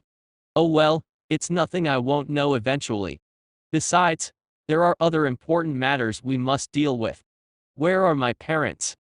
Your father has yet to return. And last time I checked, your mother has yet to return since leaving earlier. She has been making up for all the time she spent locked up in the house. Naruto just nodded. Take me to the library. At this time? Why? I want to learn, Naruto simply said. I want to learn how to fight. I want to strengthen myself. It's good that you want to take your training and studies seriously, but we can do that tomorrow. You should go wash up, eat, and rest. You seem like you had a long day, Izumi said with a smile. Naruto smiled pleasantly, his eyes radiating with pure innocence. He cut the distance between him and Izumi and took her right hand, gently. Izumi-chan, please. We won't take long, and in return, I will do things for you, things only that I can do. Izumi contemplated for a few moments before finally speaking. Fine, she said. But only because you want to learn, and I want to see it so. Naruto's smile turned into a grin. You're the best, you know. Izumi took it. Of course, I am. I wouldn't have been selected to do this job, she said, now leading Naruto out of the main house. They walked for a few minutes, and reached what was perhaps the largest building in the compound. Izumi did some hand seals before walking in, and she just told him to enter. Why don't I get to do hand seals? Izumi regarded the redhead for a moment before speaking. I'm not supposed to say, but there's a seal on you that makes it easy for you to go through most barriers within the compound. That's good to know, Naruto said, visibly struggling to contain his excitement. As he walked into the library, Naruto came to a halt. Is this really a library? Of course. Our clan has history dating back to centuries ago. We have recorded all the bloody battles between the Uchiha and Senju. And since the latter were our brethrens, we have some of their secrets in here, as well, Izumi said. Everything you need to know about all shinobi arts is in here. Clan things are in ground zero. There sure is a lot of reading to be done, Naruto said in thought. How do I multitask? Isn't there a jutsu that lets you do that? I can't read what I need to know within this year. Azumi looked thoughtful for a few seconds before nodding to herself. Let's go to Senju Tobirama's section. There should be something there if I'm not mistaken. Senju Tobirama? Who is he? Really, Naruto-sama? Azumi said with a look on her face. The redhead just smiled. I'm just messing with you. Of course, I know who he is. His face is on the Hokage monument. Second to the first, the young Uzumaki explained. That's obvious enough, Azumi said. There we are. I'm sure it was somewhere here.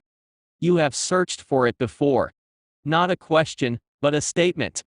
Naturally, I have too much work to do. Sometimes I need to just rest. But I was never able to learn it, because it requires a lot of chakra which I didn't have.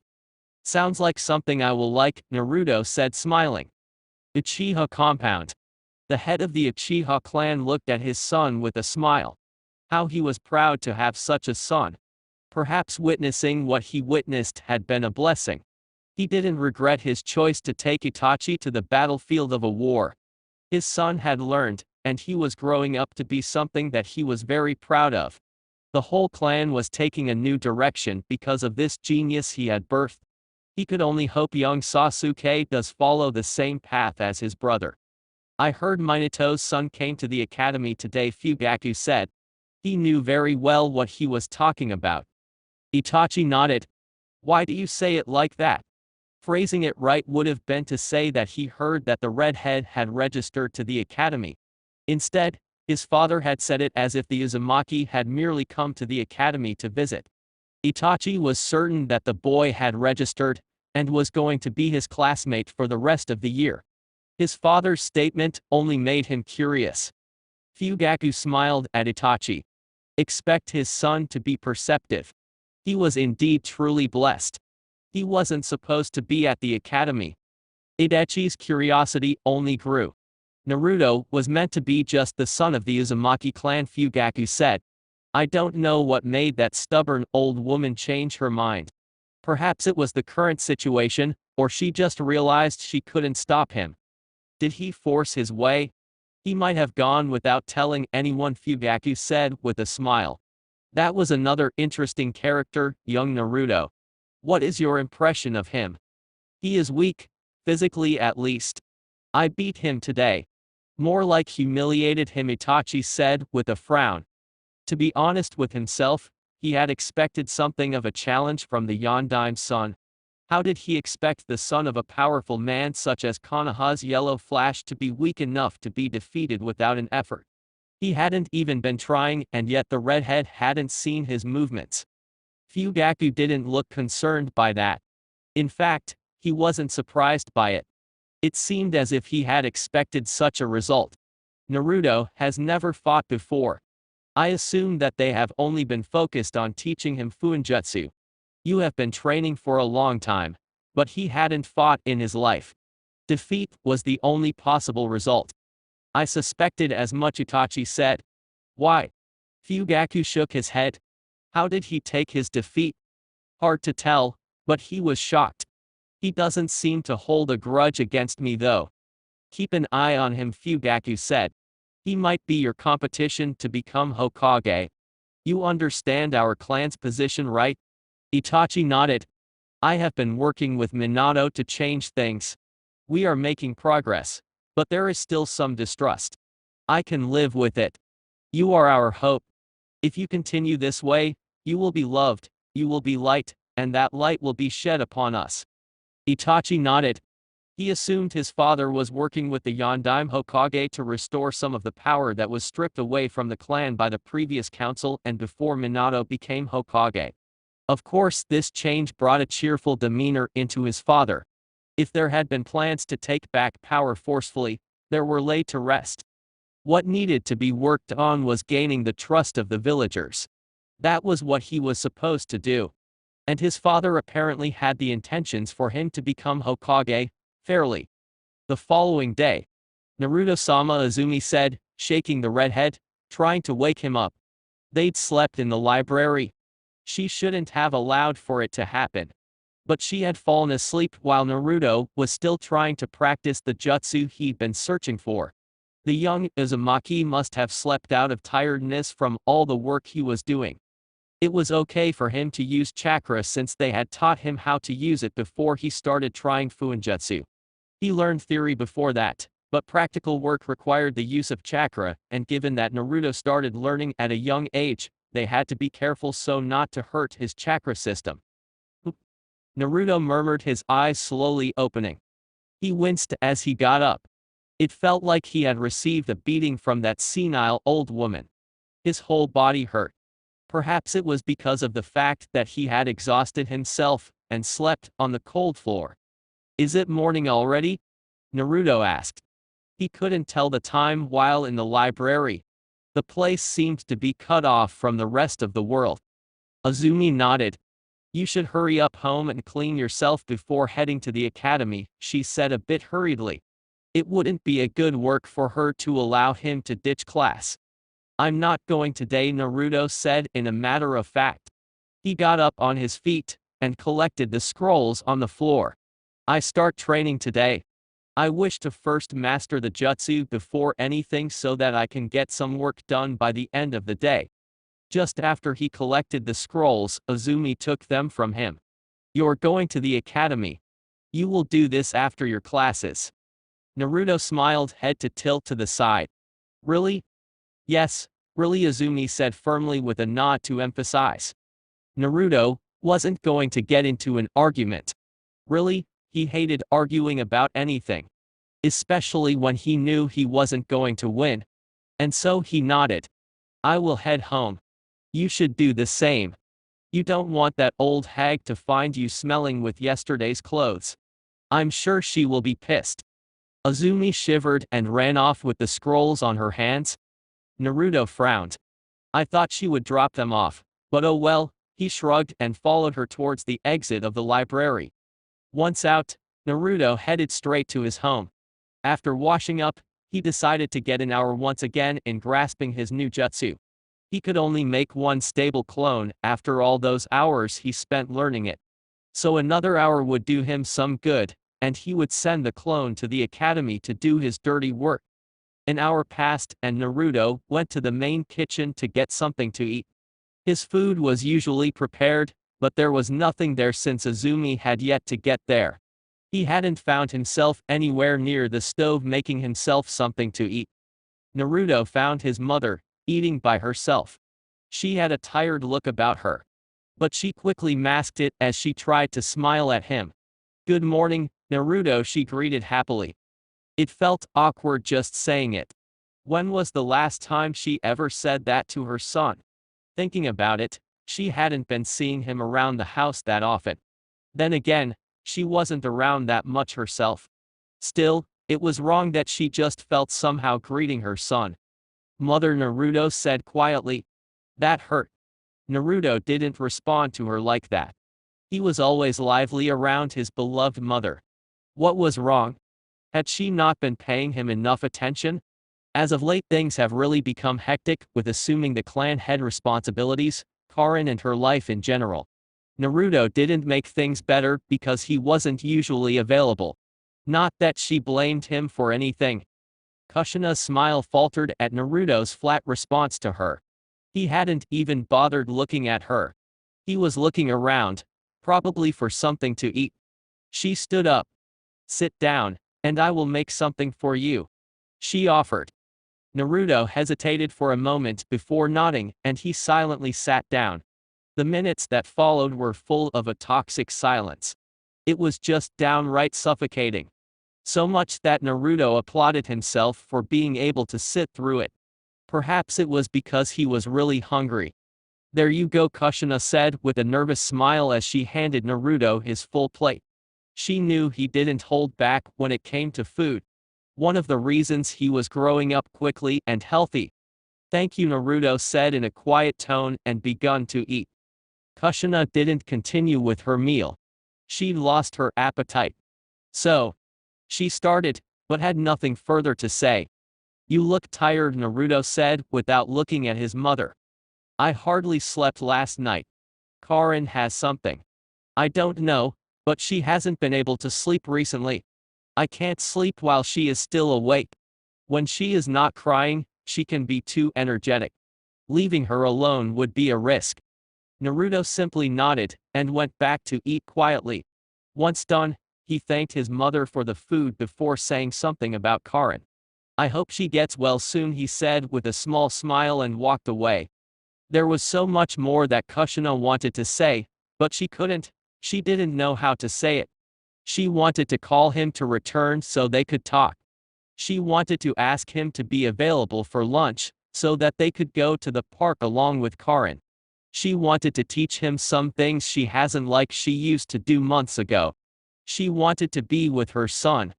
But all she could do was watch his back as he walked away from her, and she was certain she wouldn't see him again that day. Before he could completely disappear, Kushina pushed Naruto. Yes, mother. Naruto responded, turning around to face his mother. Kushina wanted to tell him to have a good day, all she ended up saying was, I'm sorry. Naruto merely smiled, it was a sad smile, and walked away. As he reached the entrance, he found Azumi standing there with a blank look on her face, hands folded across her chest. Done already? What are you still doing here? We have been talking a lot over the past 2 days. Naruto said, walking past the teen. What is it? You were usually ignoring me, Azumi said. Following the redhead, her frown clearly indicated that it hadn't been a fun experience to be ignored by Naruto. It had been downright frustrating sometimes. Used to, Naruto corrected. But of course, if you say things I don't want to hear, I won't hear them, he added, smiling. Azumi frowned. He then stopped. Where are my scrolls?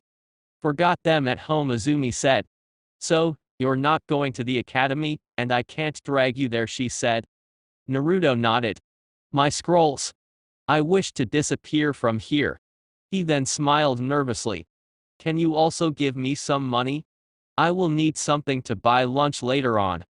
Don't you have any? Naruto shook his head. Have never needed it. My parents always gave me everything I wanted. Azumi shook her head. Tell me. She hesitated for a few moments before asking. Do you hate your parents? She dreaded a negative response. Certainly, she didn't want things to go that far. Kushina was a wonderful person. She was the one who instructed her to look after her son. It may not look like it, but it wasn't like she'd stopped caring about Naruto. There would never be a day that woman wouldn't care about her children. Never. Azumi believed so. Why do you think so? Well, the situation hasn't been ideal for you, Azumi said cautiously. I don't hate them. I could never. I'm disappointed. I'm bitter. I hate the current situation. I'm immensely displeased, but I don't hate them, Naruto said quietly. Despite everything, those people gave me everything before this. Despite everything, I still do depend on some lessons my mother gave me. However, he smiled sadly. I'm growing detached with all those memories. Azumi frowned. She really hoped things changed so soon. What about your sister? I have thought about it. If it wasn't for her, none of this would be happening.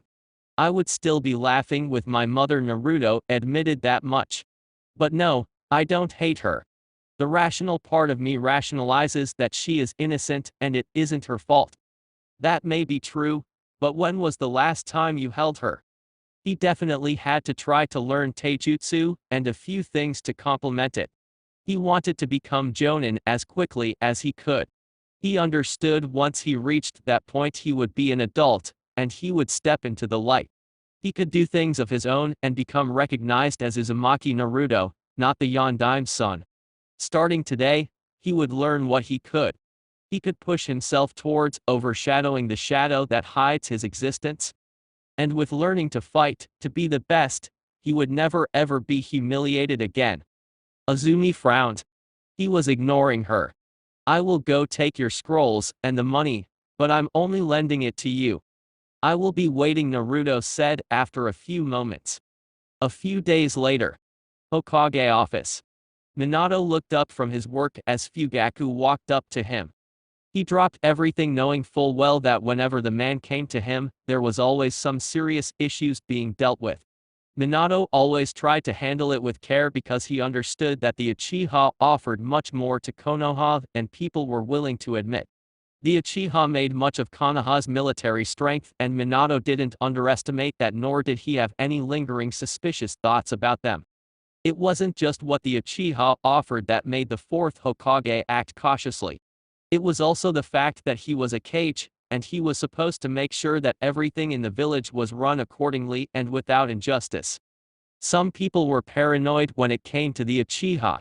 They said the clan was all too powerful, and some of their actions were suspicious. But Minato wasn't worried. He had an understanding with the Uchiha, and they had an understanding with him as the Hokage and someone who was on their side. "You're early." That was the predictable startup he always says to the man when they have a meeting after their side talks. "We have things to discuss." Another predictable response from Fugaku. Minato waited until the man sat down before he responded. "We always do. But at least we are making progress." "That is something to be happy about," the Yondaime said with a small smile. Fugaku didn't share the smile, he just nodded. He understood, that was all. "I heard your son is in the academy as well." The man said nothing further, just to study the fourth Hokage's reaction to the news. "He is." "Surprised me," Minato said honestly. He never spoke about being a shinobi. And that made Minato's heart feel something like pain and disappointment in himself. If he had been there, Naruto would have spoken to him about it before joined up. "Have you spoken to him about it?" Minato shook his head. "No," he said. "He is hardly home these days. So am I. From what I hear, is hardly at the compound. Azumi says he is alright. Probably sneaks off for some privacy." "Perhaps," Fugaku said. "I thought you'd have someone watching over him. I assume he goes off to train." "You see, on his first day, he was soundly beaten. Humiliated is the right word. By my son." Minato frowned at the thought. "It must have been hard on him," he said. "I don't give him time as I used to, and with the fact that he is my son, the expectations are high." Fugaku nodded. "If you have no problem, I can take him in. It will be good for the relationship between the Uchiha and the Uzumaki." Minato raised an eyebrow at this generous offer. "Uchiha train non-Uchiha? That's something. I appreciate it, but let me talk to him first, and as a father, I want to be the one to help him. I know it sounds selfish. But I understand," Fugaku said, quick to say before he changed the subject. "Those senile old fools are still yapping about this and that. I thought you and the Sandaime had things under control. That is all they can do. They have no power whatsoever. The Sandaime is my only advisor, and they no longer form the council. Their word carries little meaning," Minato said firmly. "You wouldn't mind if I shut them up, would you?" "They are becoming annoying," Fugaku said, clearly displeased. "What about Danzo? His pests continue to lurk around the shadows, and they keep sniffing around my clan. I won't permit it for too long." Minato sighed. Danzo was a troublesome subject. That man never listened to anything, but the Sandaime insisted he keep him because of the current situation that Konoha was finding itself within. Still, even when the man knew he was only being tolerated, it didn't stop him from moving. "I'll talk to him," Minato said. "You can do anything you want to anyone you find trespassing in your space. That's acceptable, no?" Fugaku nodded.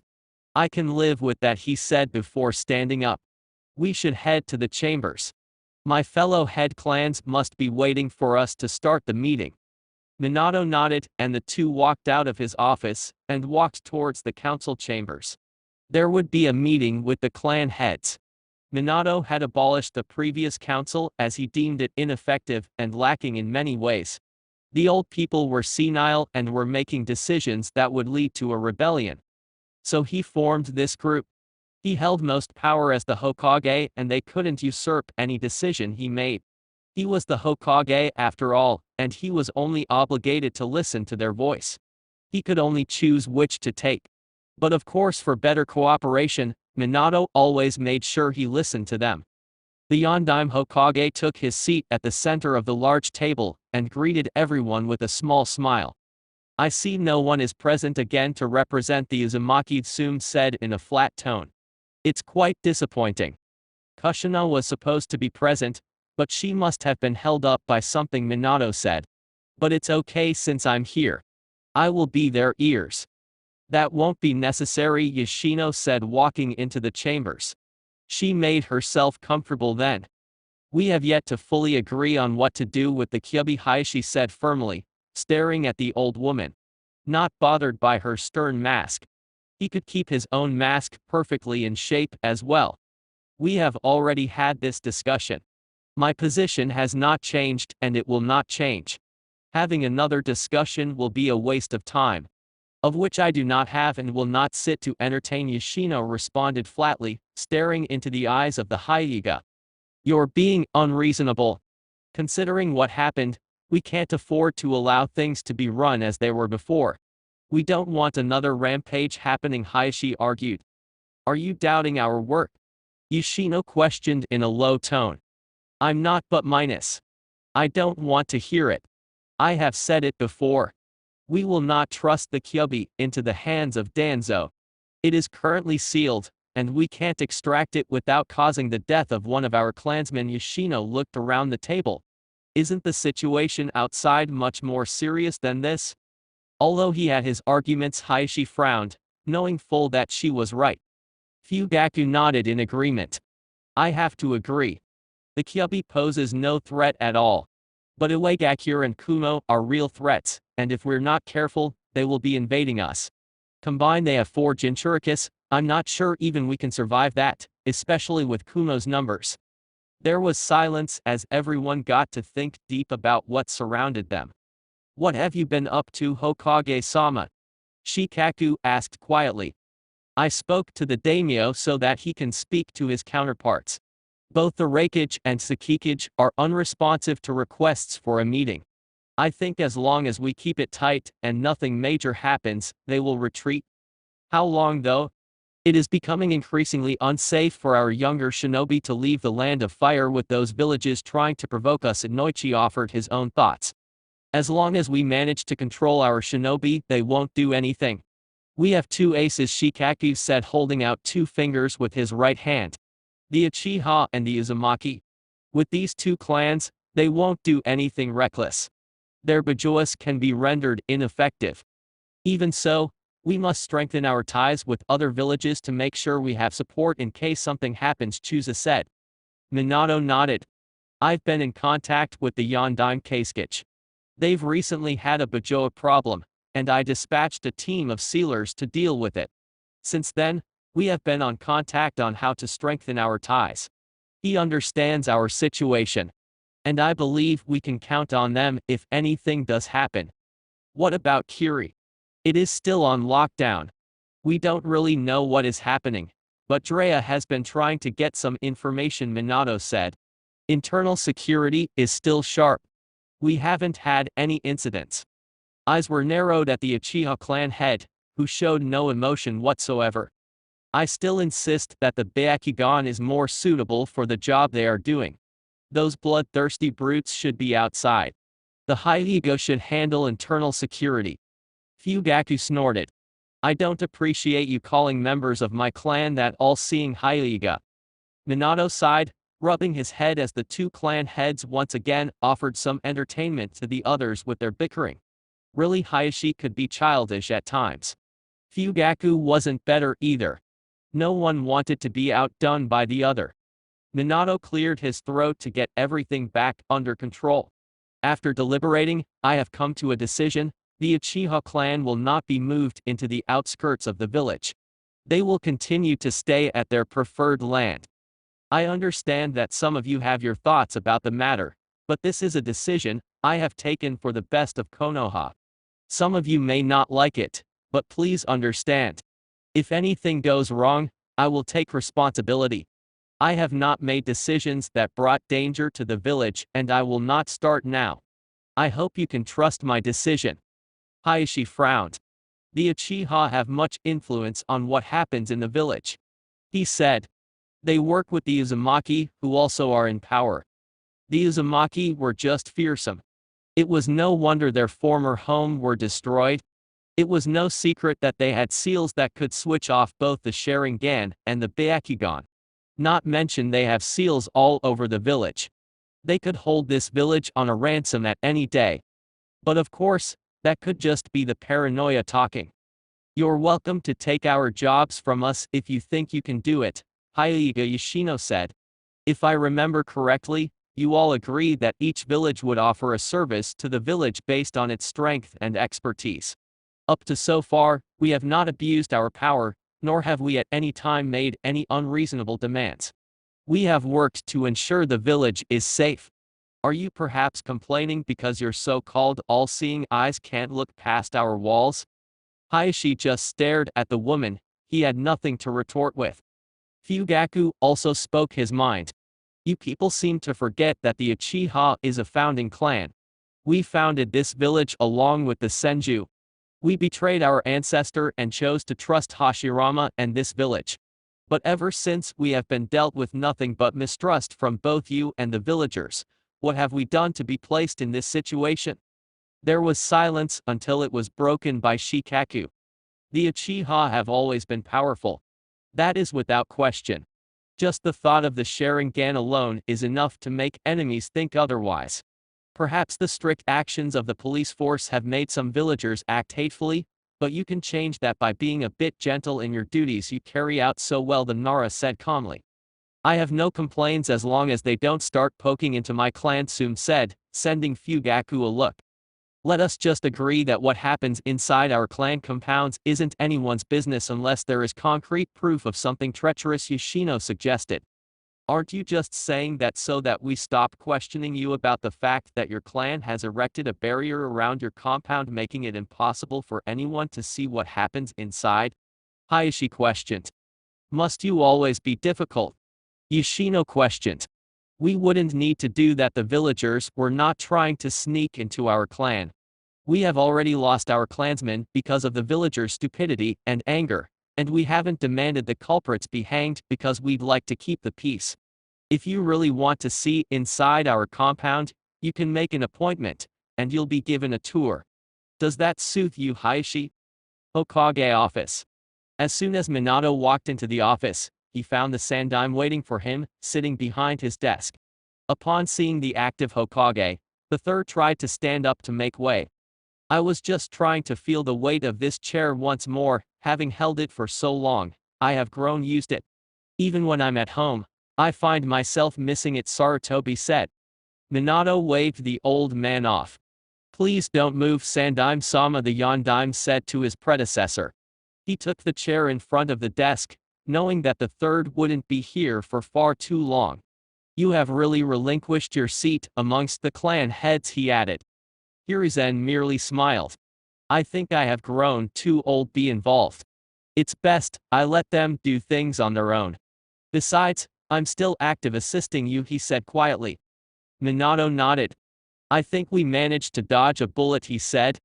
The others agreed. Not all of them, but they will understand eventually. Hayashi just lets his rivalry get the better of him. If Shikaku was able to understand, then there should be no worries. Perhaps next time you can address them, Minato suggested. The Sandaime shook his head. I will only get involved if you think you're failing, or when they are taking things too far. For now, I will trust your leadership, the Sandaime said with confidence that Minato will get things solved. And Fugaku. Thankful. I have earned his trust, and he has earned mine. I think he is also trying to form a relationship between the Uzumaki and the Uchiha that goes beyond duties. It won't happen now. Yoshino doesn't like the Uchihas. The Sandaime chuckled lightly with a shake of his head. Imagine if we'd allowed them to be pushed over and backed against a corner. They have always been prideful people, and such extreme measures Danzo was pushing for would have driven them to feel like they are being pushed away from the village they helped build. Minato nodded. Knowing them, they would have revolted to gain what they feel deserves to be theirs. I feel though that they will never be satisfied if one of them doesn't become Hokage. My thoughts as well, the third said. Well, Let us see how things play out now. With this out of the way, Fugaku should focus on his duties as the commander of the military police force and ensuring the village is kept safe. Hiruzen paused for a moment as he changed the subjects. How is Naruto-kun anyway? I haven't been seeing him around here in months. Minato's deflated look said it all. The Sandaime Hokage stood up and walked up to Minato. He placed his right hand on Minato's right shoulder. Oh Minato, the third started sadly. Don't neglect your son. You will find out that trying to regain what is lost is not easy, especially when it comes to family. Be there for you, son. Talk to him, or you will regret it for the rest of your life. If Naruto forms a purpose and starts working towards it on his own, it won't be easy to get him back. You may never return things to what they were. There are people who will also try to get Naruto on their side, and they will help him when you aren't. Minato smiled sadly. I may be too late. Naruto went to the academy without talking to me, and I think goes all the way to avoid me. It's not too late, Minato-kun. It's not too late. You can still form a friendship with your son, but if Naruto doesn't want to, don't force things. Just keep an eye on him and let him know that if there is ever anything he wants or if he is in trouble, you as his father will be there for him. Chapter 3. Forest of Death. Azumi walked towards a small water stream with a small bag on her right hand. As she looked on, she found Naruto floating above the stream of water. He was in a meditative pose, eyes closed, hands clasped together just below his chin. There were small orbs of water floating around him. There was another Naruto just beside the stream, sitting his self-made chair, made his chakra chains. He was also in a meditative position. There were small balls of crimson flames. Well, more like lava.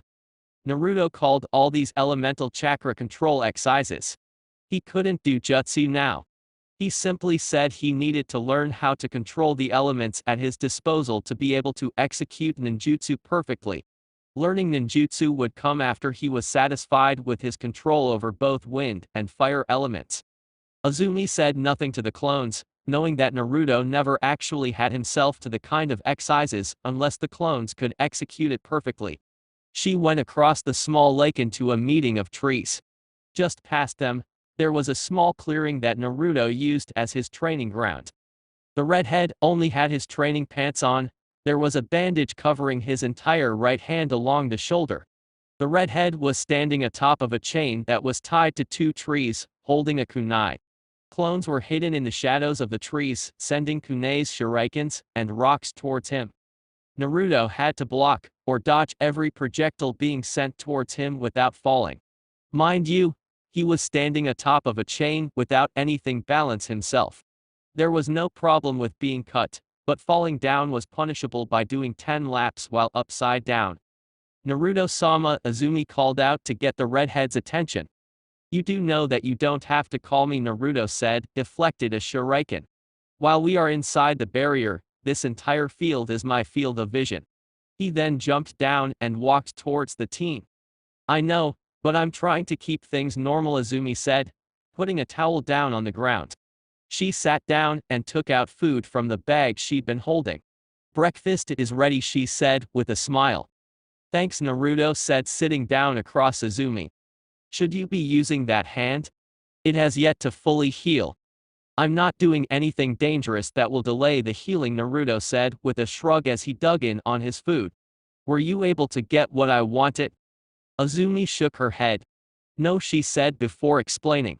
All styles in our library don't fit your specific fighting style, and kenjutsu isn't the sort you can learn on your own, unless you're creating a new style. Why don't you ask your mother? It was hard enough getting her to tell me about the chakra chains, Naruto said, with a frown on his face. He'd felt like he'd been emotionally blackmailing her. After everything she did for him, it left a bitter taste in his mouth. Naruto understood that the only reason she'd told him was because she thought she could patch up some things. Refusing him had the potential to drive him further away from the main house. The woman had even been willing to give him some pointers on the Uzumaki ability. Naruto had been grateful, but that didn't change anything. I will have to get my clones to work harder to be able to see the flaws of my style, Naruto said. That was had been doing all along. Scrolls helped along the way, and with thousands of hours of training from his clones, there was a lot of experience to see the faults. Were you able to get me a sword that's tough enough to put up a fight against those chains? Azumi shook her head. There is nothing, unless you're looking for a special sword, she said. Why do you need a sword that is just as tough as your chains? A normal sword will be fine, depending on how you use it. Normal won't complement the strength of the chains. That will create an imbalance that I cannot withstand, Naruto said firmly. He cocked his head, thinking. The chakra chains are created because of our special chakra. I have failed in trying to use my chakra to create a sword as strong as the chains. It seems to be an impossible task for me.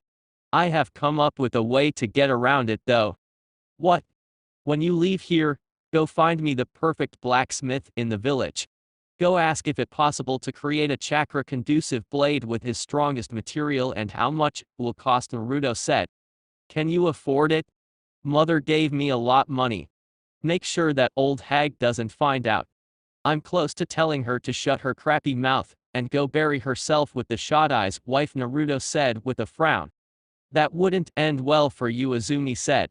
All the more reasons to push myself to my limits every day, Naruto said tiredly. My body doesn't do much work. The mind does the work. For the past 6 months, I have had to live more than 10 lives. That technically means I have about 5 years worth of training and 5 years worth of experiences. Makes my mind 12 years old.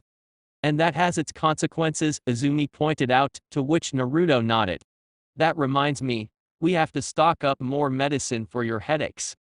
There is a bag under bed in my room. The money is there, the redhead said. If I was the Jinchuriki and a full-blood Jinchuriki, I would have inherited the super healing you all possess.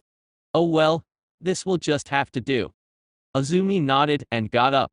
When are you going to talk to the people who've poking at the barrier? Naruto shrugged. When I feel like it. You assured me not even the Bakugan could see through it, and unless they brutally attacked it, it wouldn't break. I will trust that, and the nuisances can keep tossing and turning outside. Obliviousness has always been my hobby. Azumi sighed and took her bag. I will return with the result of my search. If it is good news, you will be able to go there yourself to have sword created. Naruto was no longer listening by then. His mind was already focused on his much-needed training. In his current state, he had yet to muster everything despite the 5 years' worth of training. There were still a couple of months to go, and by then, he would have learned something to attack with. Defense was one aspect he couldn't live without. The reason he pathetically lost to Itachi was because he couldn't defend. If he knew how to defend, he could delay defeat and perhaps turn it into a win. Being a loser sucked. Naruto wanted to be a winner in life. Losers were laughed at and ridiculed, but winners were celebrated. Uzumaki Naruto had felt the bitter taste of losing, and it hadn't been good. He didn't want to taste it again. This was why training was his life now. Outside the barrier, Azumi came to halt as soon as she came out of the barrier that surrounded Naruto's space. There was a menace in front of her. The fact that the man in front of her was persistently pursuing Naruto didn't please her. She was Naruto's guardian, and she wasn't going to allow him to be dragged into this man's world. Still, she couldn't refute him face on. The man scared her. Well, not as much as a mad Naruto. The man still scared her nevertheless. What is Naruto really doing in there that he has to hide it? Danzo questioned, his lackeys flanking both his sides. Training, Azumi merely said. Obviously, Shimura, Danzo said, his eyes piercing into Azumi's. We have not been able to enter this barrier. Do you mind telling us to go through it? I can't, Azumi said. We have no problem in making you do it, Danzo said. There are a lot of dangerous animals in this forest that can make a person disappear. There is a warning that says enter at your own risk. The man just threatened to kill her. Azumi wanted to run back and tell Naruto. But she didn't, she stood her ground. The man was indeed a menace. Everyone was indeed right about him. She had been right not to tell Naruto about his visits to this site. Let me rephrase. Even if I tell you, it wouldn't make any difference. The barrier is designed so that only Naruto-sama and I can pass through it. Danzo nodded. I'd thought of that possibility. I have spoken to Naruto twice and each time he doesn't appear to hear me. I wonder if I held on you for a moment, would he listen and do what I say? Azumi did a Naruto smile. She didn't quite pull it off, but it was close and got the message through. You don't understand him, do you? Even if you hold me hostage, Naruto won't listen to you. He will only listen to you when he feels like it. I doubt he even cares that much about me to allow himself to be put into a losing position to save me. We won't know that until we try now, won't we? Danzo said calmly. Azumi nodded. Her heart was beating furiously. She thought she was even going to have a heart attack. Even so, she held out her hands, surrendering. Danzo nodded to his agents, who quickly went up to apprehend Azumi. She was brought before the War Hawk, and who ordered her to call the young Uzumaki. Azumi didn't object, she clasped her hands together and the barrier glowed twice. So you're the one who created this thing, Danzo said. You Uzumaki are truly blessed when it comes to Fuinjutsu. It doesn't seem like Naruto is blessed as the rest of you though. Azumi didn't respond. A minute later, Naruto stepped out of the barrier. Oh, Azumi, you're still here, the redhead said with his beloved expression masking his face. He tilted his head to the right as his mask turned to Danzo. Danzo-san, what can I do for you? Will you not reconsider my offer? I cannot respond to that as I have not heard your offer. Please be free to tell me about it on a good day. I'm currently busy right now, Naruto said, still smiling. He pointed at Azumi. If she did something bad, take her to my mother or the Hokage, they are the ones responsible for her. I'm just a kid, I can't do much, and if anybody asks, I didn't see anything. Having said that, the redhead turned around to leave, but before he could step into the barrier, one of Danzo's agents flashed in front of him.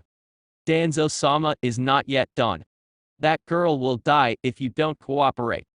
Naruto's smile twitched, turning into a somewhat sinister smile.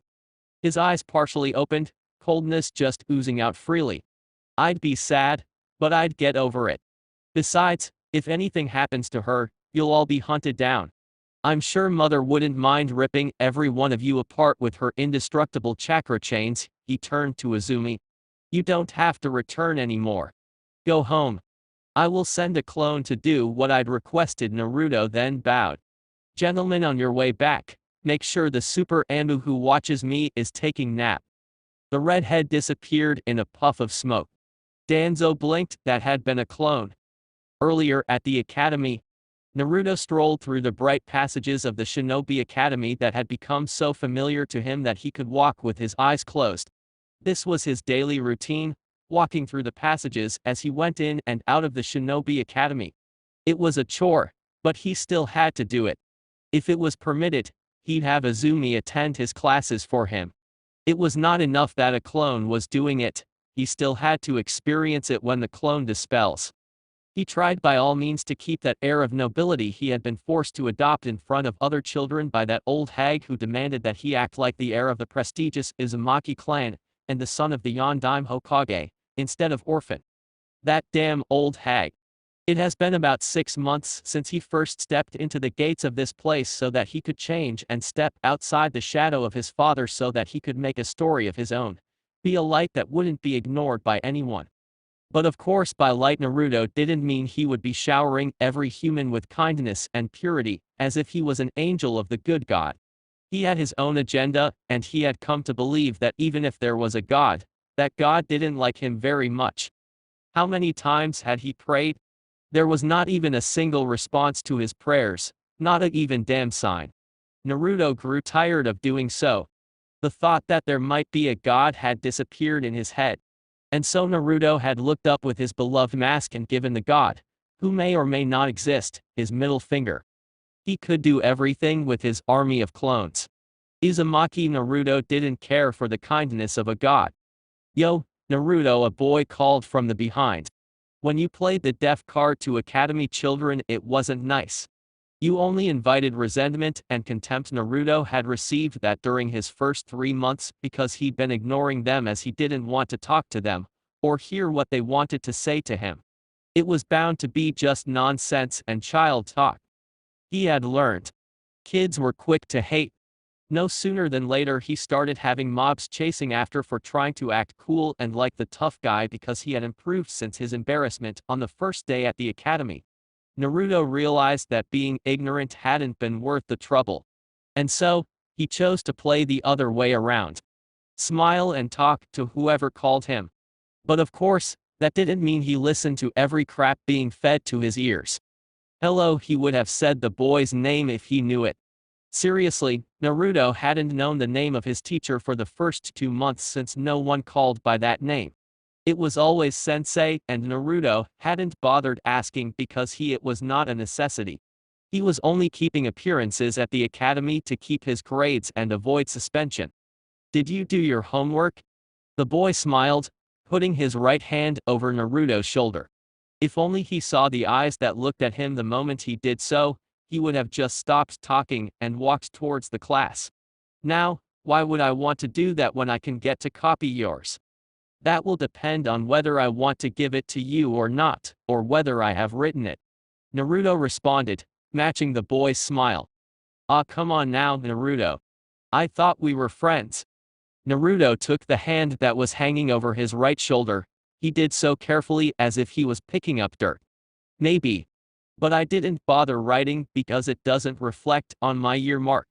But of course, if you try to force things out, I can always write the wrong answers for you.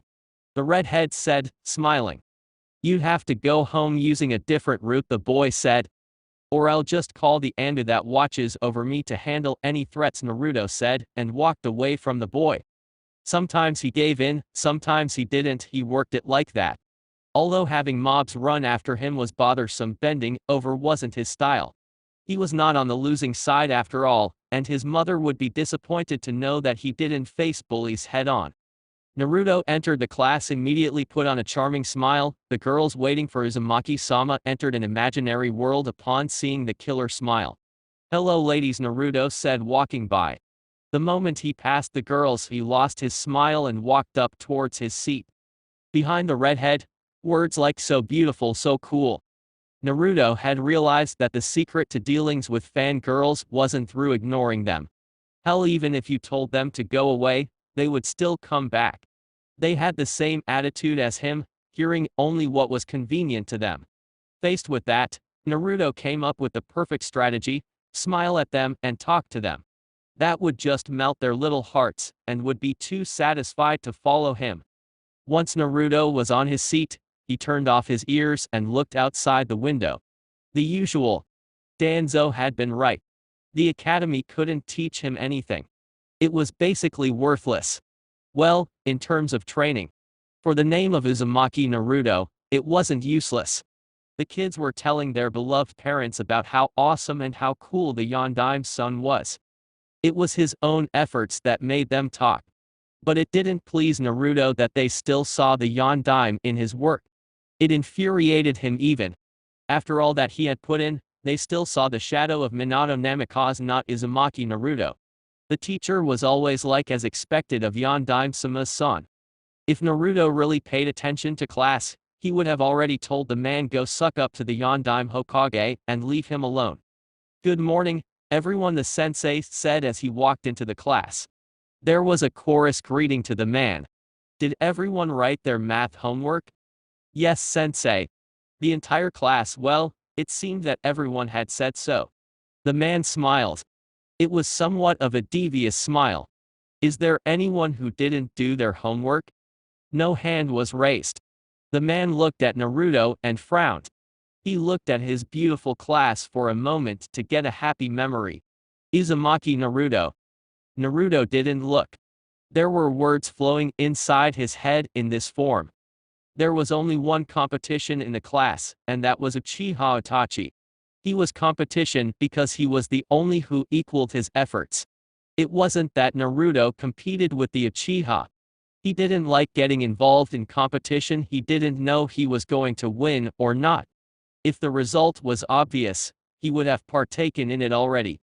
The sensei didn't bother calling Naruto again.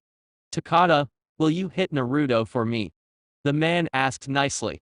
When a punch was thrown at Naruto, the redhead caught it with his right hand and turned around smiling.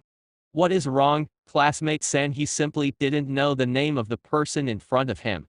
"We have your attention now, Your Highness," the sensei said sarcastically. Really? He couldn't understand it. The boy was only rivaled by Itachi when it came to academics, but the boy's focus in class was non-existent.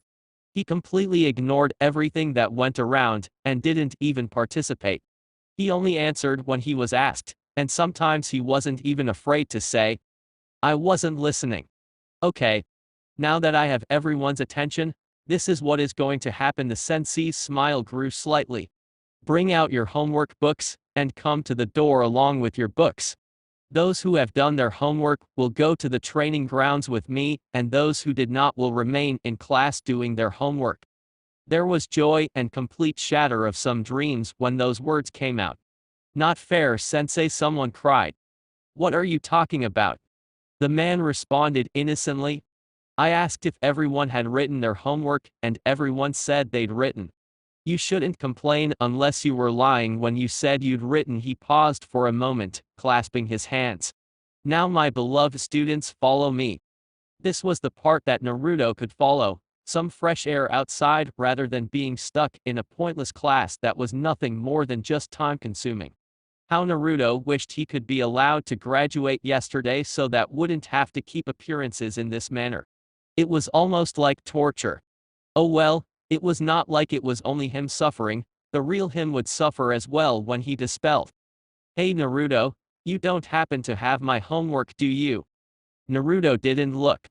He had his hands inside his pockets, going down the front of the class, following other students. He could get some reading done. A part of his job wasn't just to keep appearances, but to also get some reading done as well. It wouldn't be good to be ignorant of even the knowledge that would determine whether he passed the theory tests or not. Oh come on. You don't even care about this? Why don't you just let me go and you'll remain here alone, taking a nap or something? Training ground. The place had been his beloved holy ground. It was where he got his honor back. It was the place that made it possible for him to walk around the academy with his head held high without having to hear the snickers and snorts about his dismissal performance, if you can call it a performance, against Uchiha Itachi. But then again, this was the place that had humiliated him and played ball with his pride. After months of determination and brutal work, he had regained what he'd lost by improving in the field. He'd worked hard to beat other kids in his class and improve the kunai throwing techniques and other things. His grades in class made it possible for him to be admired once again. The people who'd called him lame and a disappointment were now saying perhaps he'd lost because Itachi had caught him off guard. That wasn't true, but Naruto didn't go his way to correct them. They could think what they wanted. He didn't support it. He ignored the rumors and didn't delude himself into thinking that perhaps Itachi had just caught him off guard. "Naruto, Itachi, would you two like to do an exhibition match before we start teaching those still lagging behind in the same taijutsu we have been doing since the year begun?" the sensei said, looking at a few faces in particular. Itachi looked at Naruto. He didn't have a problem with it. But Naruto always turned down the chance to battle him. It made Itachi curious. Perhaps the loss had been too much for him, and he couldn't face him again. Well, that had been the first thought, but Itachi came to realize that the redhead had other reasons of which he couldn't figure out. Naruto held out both his hands in a defensive manner. "I'd rather not," the redhead said with a smile. "You can select someone else. There are other students who are good. Besides, Itachi and I aren't the only ones who've mastered the style." Well, he was right about that. There were students who had mastered the academy taijutsu, but the two were just above average. It would be something nice to have them fight just so that other students could see what a real fight was, but Naruto always turned the opportunity down, and he couldn't force him to do it. He couldn't use any cheap tricks to get the redhead to do it, and Itachi wasn't the type to goad someone into battle. If he had the kind of heart, he would have done it already. But the sensei valued his morals and his code of conduct as a teacher and role model to his students. Surely if he did nasty tricks, the others would copy as well. Well, you're right about that, but are you sure? This will help you test how far you've come and if you can beat Itachi, the sensei offered sweetly. Naruto, come on. Show us what you got. If you don't do this, there won't be the undisputed number one. Yay. Naruto still refused to do it. While the idea is appealing, I'm not that glory-seeking to be looking for number one. I'm fine with being second best. More words being just thrown out, Itachi thought. It was clear that the redhead didn't like being second best. He knew for a certain he didn't even like being in his father's shadows. He would seek to prove himself. Then this presented the best chance to prove that he could be as good as his father when he was still at the academy. Naruto didn't follow that thought. Why?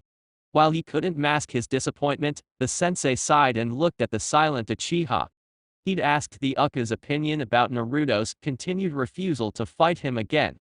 It was just a sparring session and the sensei was sure that Naruto didn't have any grudge against the Uchiha, and despite being the best two students, there wasn't some sort of a rivalry between the two. They just acknowledged each other and it ended there. Doesn't it bother you, Itachi-kun? The Uchiha shook his head. I have no complaints. If Naruto doesn't too, it's fine, he said quietly. Not helping, the sensei thought. Okay, he said looking back at his class. Itachi, Naruto, I'm leaving you in charge of the class, no kunes or shurikens unless you're being supervised. Those who are still lagging behind can practice now. I'm going back to class to check if those we left are doing their work. But if I return and find you goofing around, I will make you write tests every day next week. That said, the man smiled and walked away. By now, Naruto was already under a tree, leaning against the tree's trunk. He then looked up as someone came up to him. The redhead smiled and turned to the person. If it had been anybody, he would have simply continued reading his book. Itachi-san. Itachi just stared at Naruto for a moment. Do you mind walking out of the academy with me today? He'd said it just like that. Naruto didn't seem surprised by. In fact, the only noticeable reaction from the redhead was a widened smile. I don't mind, but I have plans today, Naruto said. Well, he couldn't actually say it wasn't his decision to make. The boss had to make that decision himself. But tomorrow will be fine. Tomorrow then, Itachi said. He stood there for a moment before settling down beside Naruto. What are minus? Itachi-san, come help here. The Uchiha sighed. Obviously, he didn't want to do it. But their sensei had commissioned him to supervise the other students. It was a responsibility. He would just have to follow through. Besides, they would just cut themselves if left alone. You're going to avoid your responsibility again, Itachi said to Naruto. Naruto turned to his book. Yes. If you call babysitting them a responsibility one has to take seriously. Itachi shook his head and walked away. Later that day. Uchiha compound. Itachi was sitting at the back of his house, holding his beloved little brother. Oh, how he loved the brother of his.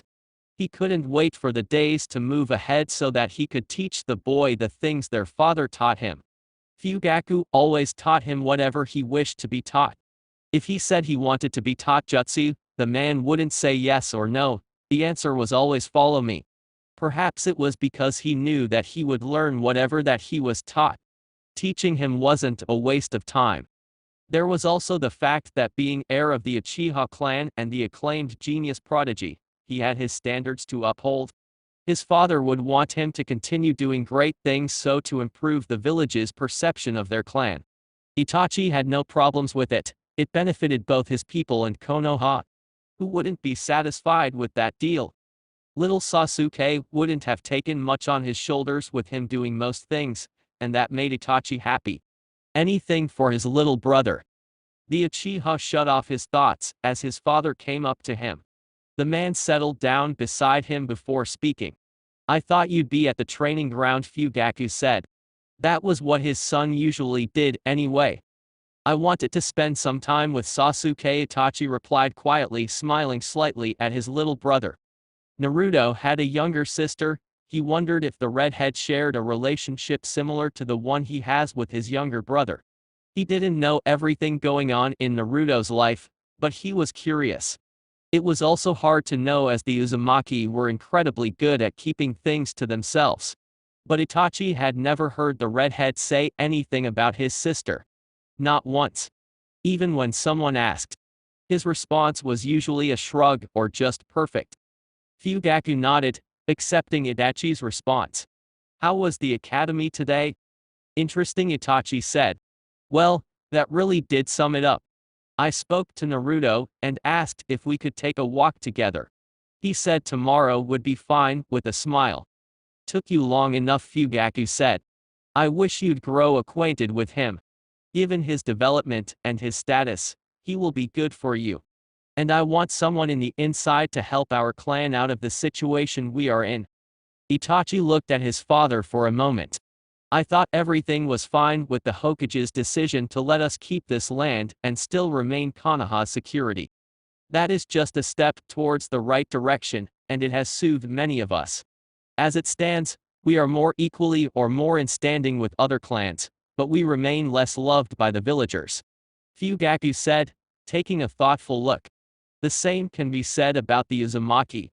Well, they have it worse, but don't seem to be too mindful about it. Unsurprising, they've always been a peaceful clan. Things can change in time, Itachi said. Though he liked the thought of the Uzumaki being peaceful, despite the fact that Naruto was nothing compared to peace. Becoming friends with Naruto will be a little difficult. I don't really understand him. He's complicated. Fugaku chuckled lightly. Not really, he said. People can bond by different means, Itachi.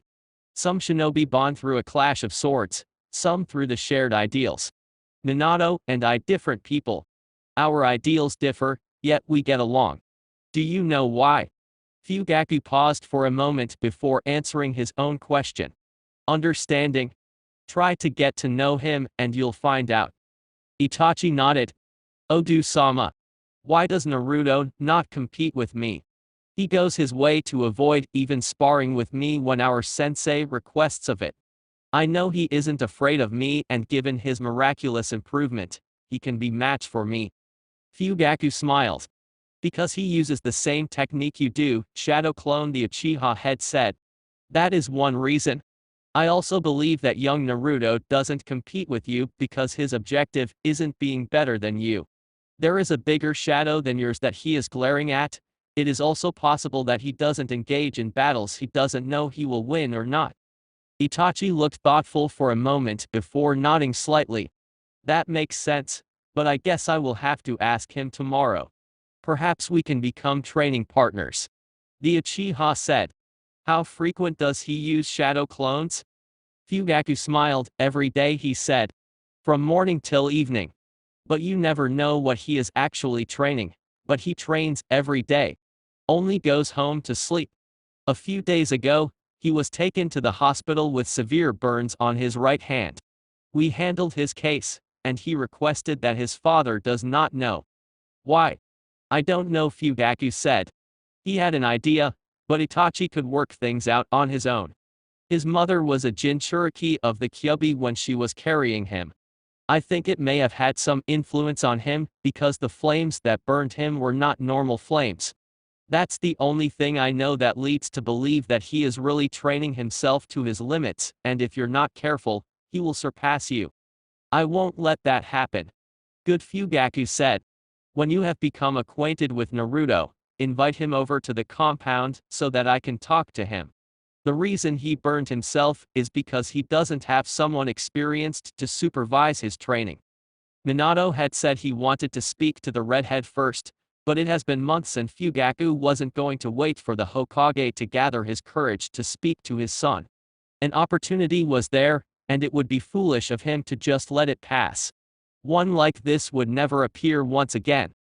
Fugaku stood up. I'll return late. I have work to do at Military Police HQ. Itachi understood he was being told to inform his mother should she ask why his father was returning late. Uzumaki compound. You've certainly taken a liking to your freedom, Yoshino said, walking over to Naruto, who was sitting inside his little kitchen, eating his dinner alone. He just returned to the house after another day of work in the forest of death. Freedom is meant to be enjoyed, Naruto simply said. Really? He was feeling much older than he was. Call it the consequences of using a number of clones every day from morning till evening, only taking breaks to recover his chakra through meditation. Or is it perhaps wrong to enjoy this illusion? You're growing. That's good, Yoshino said, not bothering to offer Naruto a response to his question. Don't go to the academy tomorrow. Why? Although Naruto had nothing better to do at the academy and only his clone attended the classes, he wouldn't simply wish just to do so because the old hag was saying so. Oh, questioning me now, are we? Naruto didn't respond to that. He just continued to eat his meal as if the old hag hadn't said anything. The best choice with dealing with her wasn't to respond to anything she said. He was willing to play the ignorant card on her, so long as he could get away with it. The Hyligas will be here tomorrow to conduct business. You will be with your mother to negotiate whatever they want to negotiate with her. This will be part of your training on how to handle diplomatic missions. Did my mother request my presence? Wear something noble and don't embarrass the clan in front of those damn Hyligas, Yoshino said sternly. Do you understand me? Naruto was tempted to ignore the old hag as she had ignored him. But he wanted her to get away from his presence so that he could eat without troubles. I will be at my best behavior, Oba-san, the redhead said with a smile. Yoshino didn't respond. She merely turned around and tried to leave, but halted when Naruto spoke. Remind me again, for me to become clan head, I'll either have to become Jonin or reach the age of 18, correct? Those are my only terms and nothing left behind. As far as I know, Yoshino said with a shrug. Don't think there will be a shortcut to it. You can't do anything as you are. It will take more years or being brutalized by Danzo for you to become Jonin quickly. But of course, get anywhere near that man, and you'll lose all your privileges. Naruto looked at the senile old woman with a smile. If you keep using that against me so cheaply, it will lose value quickly, he said. Besides, being head clan wasn't his top agenda.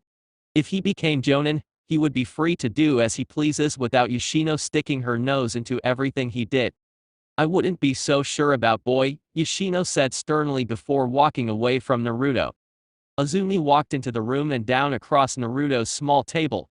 Naruto looked at her for a moment before looking at his food as he continued to eat in a leisurely pace. Does the old hag scare you that much that you don't want to cross paths with her? She can brutal sometimes, Azumi said quietly. She mostly blames me on your absence and lack of manners, as I am your guardian. So I'd rather avoid her when I can. Naruto nodded. Everyone would be most happy if the death god who forgot to take her soul remembers her, the redhead said, earning a look from Azumi. But he just shrugged. Are you well? Azumi nodded. But not thanks to you, Naruto-sama. He wouldn't have hurt you. He was just testing things. If he'd done anything, then preparations for his execution would have been in order, Naruto said. He then smiled warmly. But I'm glad you're okay. I was afraid you'd be shaken. If you really cared, you'd have made sure I was okay. Don't expect too much of me, Azumi-chan. Besides, if I'd showed I cared, he wouldn't have hesitated to do it again to get what he wants from me. The redhead paused for a moment. I also refuse to believe that you were that defenseless. Our clan may not be made of powerful shinobi, but killing us isn't easy, and we are not defenseless despite appearances. Azumi nodded. She knew that well. I didn't make things difficult, because I knew you'd be that way. A thought did slip that perhaps you'd try to fight. That would have put you in danger, and I would have fought. Getting into a fight you know you can't win is suicidal. I know I'm powerless, that's why I hide behind the mask. That's why I burn myself in training. I wish to change that, the redhead then smiled. When we have power, we will be able to look down on those who dare try to assert themselves on us. In any case, you don't have to come to me anymore.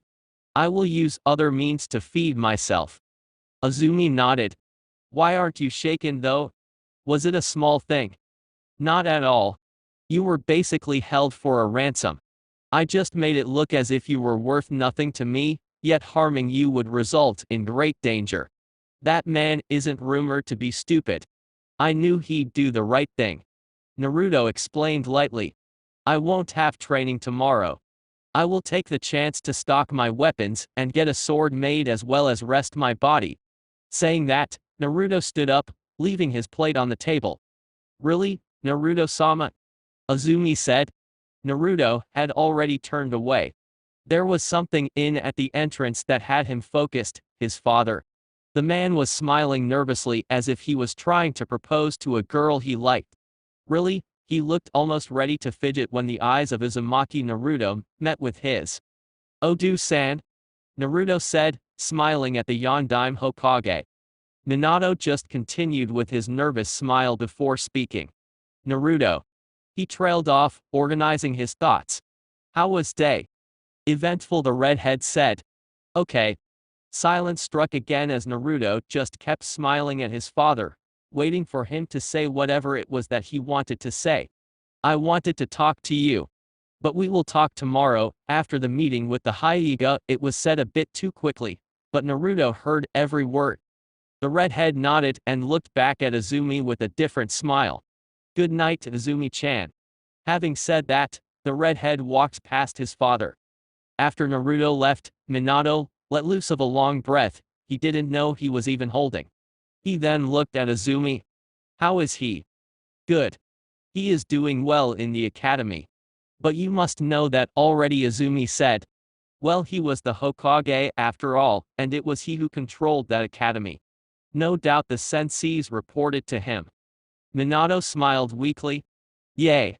Well, I'm glad he seems well. Thank you for everything. I haven't been much of a parent, but he has you." "I'm just filling my responsibility," Yondaime-sama, Azumi said, just to play down her role. But she bit her lip when her words stung the Hokage.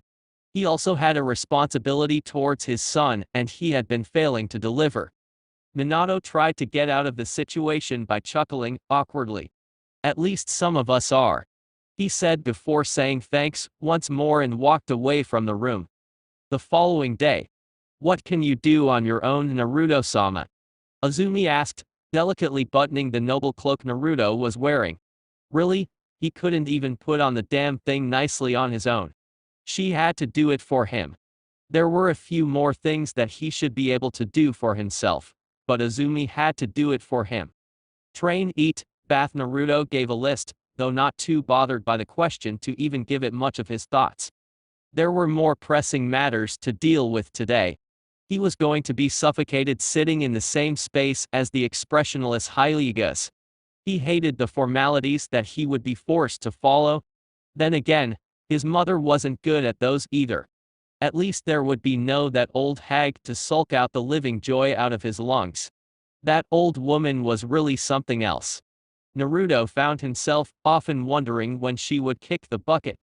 Life would be good if she did so. When are you going to learn to other things yourself? What happens when you're alone? You can't live on your own because you can't even make the simplest of meals that other kids your age can do. Naruto waved his right hand. I do not need to worry about mundane things when you can do them. You're the guardian. I have to focus on the important things. Azumi stared. He'd said it like that. He said her work was mundane. How could he say it with a straight face, and still just expect her to take it? Thinking of it, Azumi realized he probably didn't even care about her thoughts on that matter. He'd merely stated a fact in his opinion and that would stick. She sighed. My work is very important, she stressed. There, you look like a fine heir of the Uzumaki clan. I don't look like I am the heir of the Uzumaki clan, Naruto corrected, though he didn't sound too pleased about it. He seemed to view it as a burden more than anything. But Azumi wasn't going to comment on that. I'm all done, Azumi said, stepping aside. Naruto looked at himself in the mirror. What's left? A smile. He smiled at himself. Perfect, he said. Sometimes I worry about your sanity, Izumi said, shaking her head. Who did that kind of thing? He was looking at his weird smile in the mirror, and was calling it perfect. I will not see you until later. Have my reading materials prepared before I get back, Naruto said, walking away from Izumi. Izumi knew what Naruto said translated to that even if she does see him before he leaves the compound, he wasn't going to talk to her. She was going to be ignored.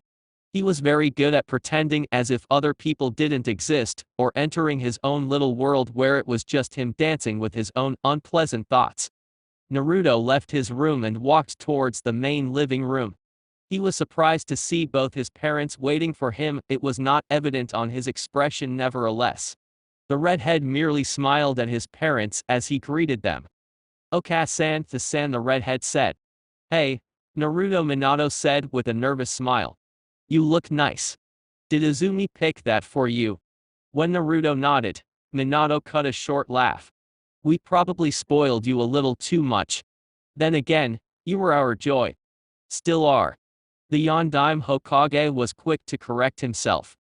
Naruto acted as if he hadn't heard the last statement from his father. He didn't respond to it. I wasn't expecting you to be present for the meeting. No more work overload these days. There is still work.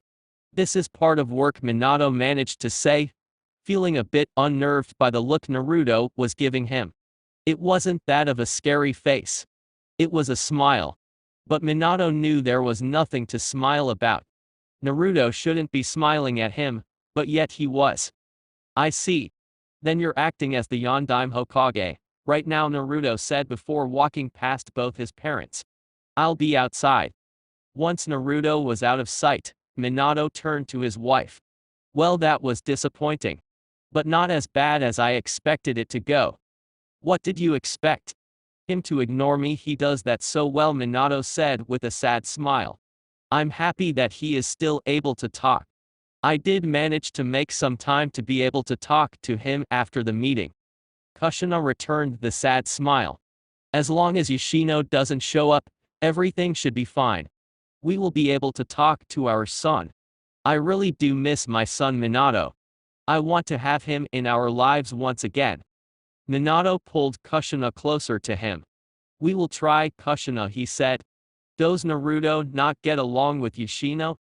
Not at all, Kushina said, with a shake of her head. You know how hard Yoshino is, and Naruto likes things his way. He doesn't like being bossed around. I have seen how he smiles at her. It's unhealthy. Perhaps we should talk to her about backing off slightly from him, Minato suggested.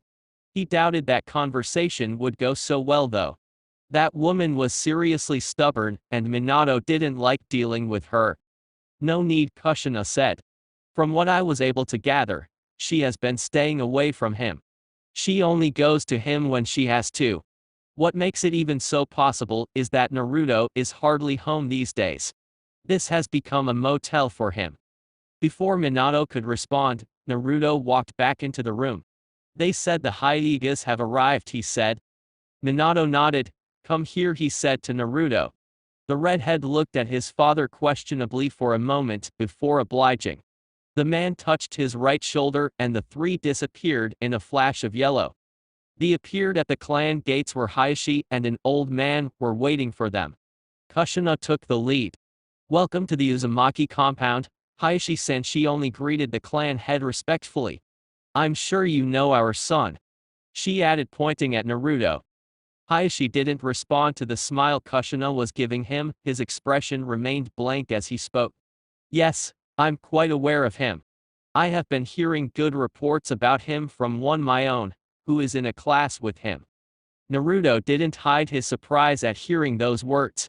Not that Hayashi heard that he was doing rather well in the academy, but that there was a Hyuga in his class. For months he's been in that class, and he honestly didn't know someone from the Hyuga clan was his classmate. Why the surprise? The old man beside Hayashi asked as the five made their way into the clan compound.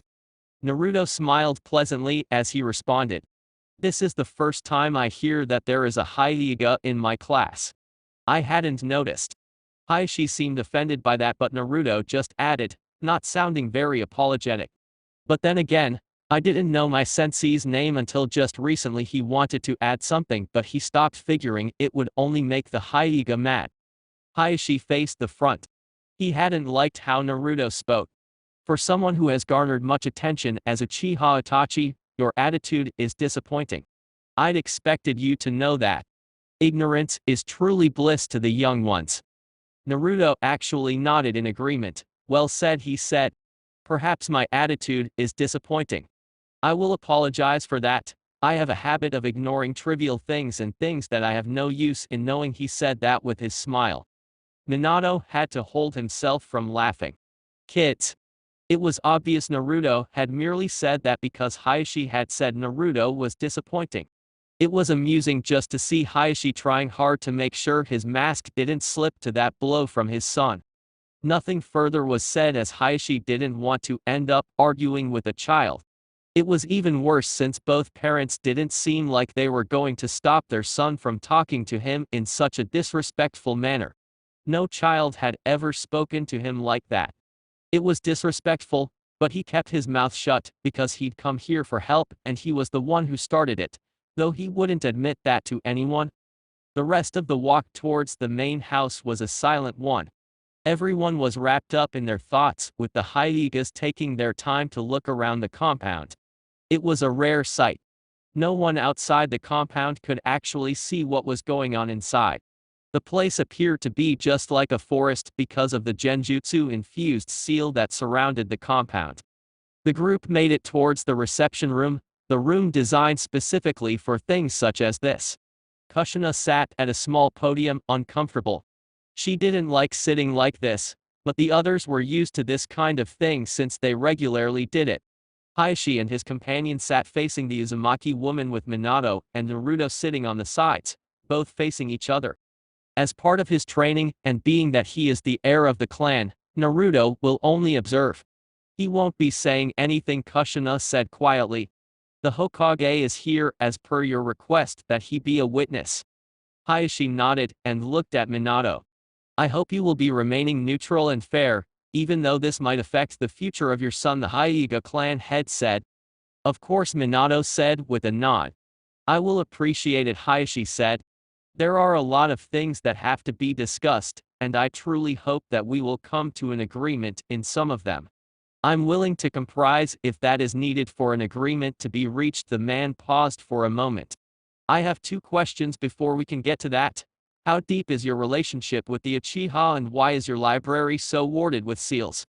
I cannot answer the first, Kushina said, but the second is because it's our library and we have to protect it. Our library has things that you cannot even find in the village's library or anywhere else. It is our treasure. That was how far Naruto listened. Really, he could have simply gone to his training ground and learned some things. Oh wait, he didn't send a clone to do anything because he wanted to rest. Living so many lives was making his mind feel old.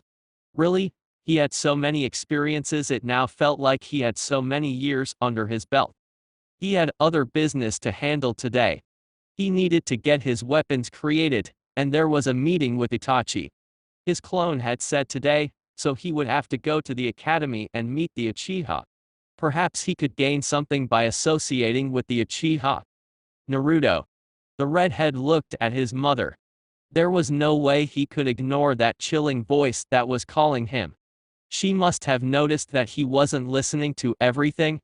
As he looked up to his mother, Naruto found the woman standing, her hands on her hips, staring at him.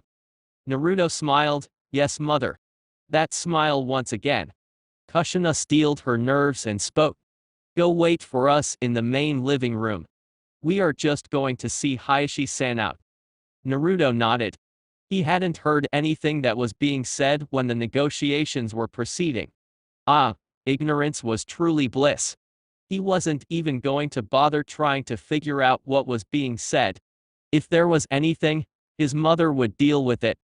As Naruto sat down on the couch in the main living room, what was happening fully registered in his head. His parents were going to talk to him. It was perhaps the first time in months that both were going to sit with him. Naruto wasn't excited by it. It made him frown because he wasn't really looking forward to it. Time seemed to have just run fast as his parents had been quick to return. Perhaps Minato had just teleported both him and his mother back to the house. Naruto comforted himself in those thoughts as he looked at both his parents who sat across him facing him. All of the sudden, there was an air of nervousness. It was disturbing, and it really suffocated Naruto. He really didn't like being in this kind of atmosphere. Karin-chan asleep? The redhead started quietly. Kushina shook her head. She is with Izumi. I hope it doesn't end up being her job. I'm not sure I want to learn to know another guardian, Naruto said a bit too innocently. Kushina was quick to raise both her hands. Of course not. Izumi will always be there for you. She is yours alone. Glad to know, Naruto said, and then gave both his parents a look that clearly said, so? Minato looked at Kushina for a moment before looking back at Naruto.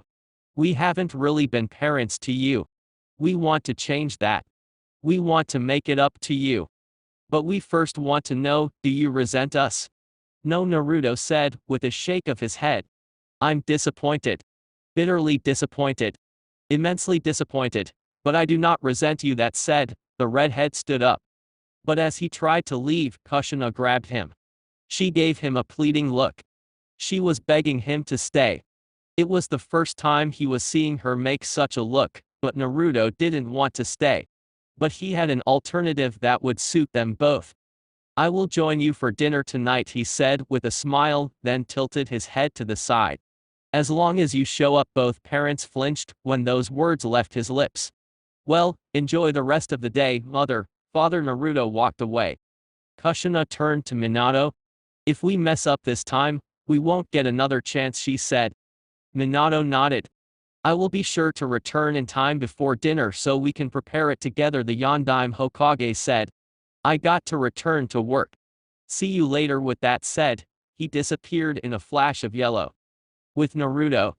After leaving the Uzumaki compound, Naruto entered the village hidden in leaves.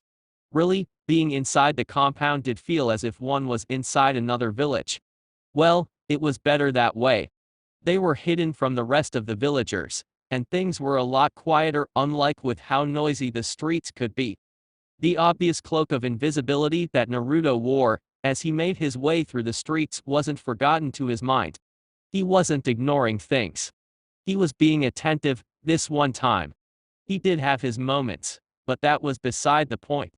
It was obvious that he still needed to do more than he was doing for the cloak to leave his shoulders.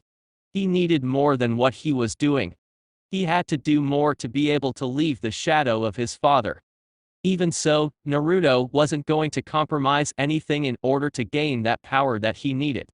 He wasn't a fool who would be tempted by power. Power given wasn't something that he would be proud. It wasn't something that would get him out of his father's shadow. Naruto wanted to earn his power. He wanted to work himself hard in order to become something else. He wanted to stand proudly at his efforts. Danzo's offer was a little appealing. Perhaps if the man hadn't said he could make him strong and give him power, Naruto would have went along with the man. But he wanted to do something for himself. He wanted to learn his trade, come up with a style that would be unique to him. Even power wasn't what would make his light hit the elemental nations. His own sweat would do so. Progress was there. Naruto could feel it. He could see it. Not a year had passed and he had already improved greatly. What would he become in 2 more years? He would Certa minus. The sound of a bell ringing cut through Naruto's thoughts. He'd reached his destination, Hizuraji Weapons Shop. As he walked into the shop, Naruto wandered around looking for what he sought. Kunais of all kinds were at large. But Naruto wasn't going to stalk for them. He was looking for a blade. The redhead passed the kunai section and wandered into a section of swords. He just stood there watching swords of all kinds. The weaponry was simply amazing. Beautiful even. Naruto could see himself owning such a stash inside his room. It's not very often you see someone your age looking at swords with such eyes. A broad voice behind Naruto, who didn't even turn to face the big bearded man who was behind him. There is no one like me, the redhead gave a response, his eyes still staring at the weapons put on display. The man merely chuckled at hearing that. You're certainly right about that. There is only one Uzumaki Naruto, he said, making the redhead turn to face him.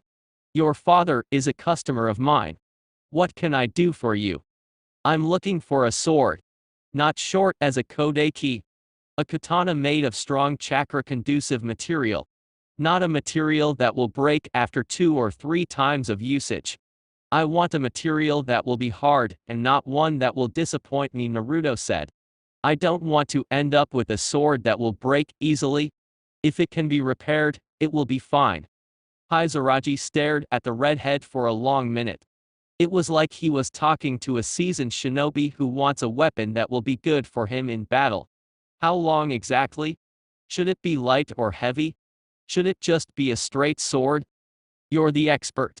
I'm sure you can make something that will be good for me in length, Naruto said. I want something light, straight, and double-edged. He paused, tilting his head to the side. When can I expect it? The man laughed for a moment at the question. In a month. I have to order the material, lots of it since it will require repairs. You do know that a weapon like that will cost. Naruto nodded. Price isn't an obstacle, Naruto said before adding. I will return in 3 weeks to check the progress and try out of the samples. We will discuss the payments thereafter. It shall be done, Hizuraji said, holding out his right hand. Naruto took it, and the man smiled. I look forward to seeing you more regularly, Uzumaki. Later. Itachi had been almost disappointed when Naruto didn't show up at the academy. This was the day that they'd agreed that they'd walk home together. Their compounds were not that far off each other. The Uzumaki compound was a little away from the village, because of its holding of the Kyubi and the fact that they liked to keep things hidden within their walls rather than invite other people in to know what was going in. Itachi wasn't bothered by that. He didn't think too deeply about it. He was most concerned by Naruto's no-show. What could have caused this absence? The redhead wasn't the one to miss classes, even though it was obvious he saw it as a waste of time. Their sensei hadn't looked bothered by the absence. It was the fact that made Itachi think perhaps the redhead's absence had been known to the academy. It was possibly something to do with his clan. Naruto was a clan heir, so there were things that he had to do and attend to. Even his father sometimes took him away from the village so that he could learn a few things as the future leader of the Uchiha clan. Still, if the redhead had known about this, he would have told him yesterday. As Itachi reached the gates, he saw Naruto, leaning against the frames with his hands inside his pockets, and a look that clearly said in was outside the borders of the hidden leaf. The Uchiha shook his head. It was a class look.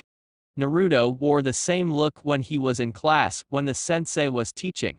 Well, he couldn't disagree with the fact that the academy lessons had no benefit to people like them. He was simply going there for formalities. As Itachi reached the redhead, he spoke. I thought I'd just catch you another time, he said, stopping for a moment before Naruto straightened and the two made their way. I said I'd walk with you, Naruto was only willing to say before asking. So, what is the agenda behind this request? You don't look like the one to make friends or that sort. Itachi raised an eyebrow at that. What makes you think that? You don't even observe me to be able to tell. I, on the other hand, can tell that you don't try to make friends as you simply ignore everyone else in class, including the teacher. Naruto smiled. Ah, you watch me a lot, huh? He said. But should you be the one to say? Maybe not, Itachi conceded. What happened? Naruto didn't respond. He was still waiting for Itachi to answer his question. The Uchiha stared at the redhead who appeared as if he hadn't heard him. It took him a couple of seconds to figure it out before he spoke. I do have a friend, Itachi said. And I think we will help each other grow if we got along. We are of the same age group and both in our own level in our generation. We can learn something from each other. Itachi paused for a moment. Plus my father thinks it will be best for me. Naruto didn't respond to that. He answered Itachi's question.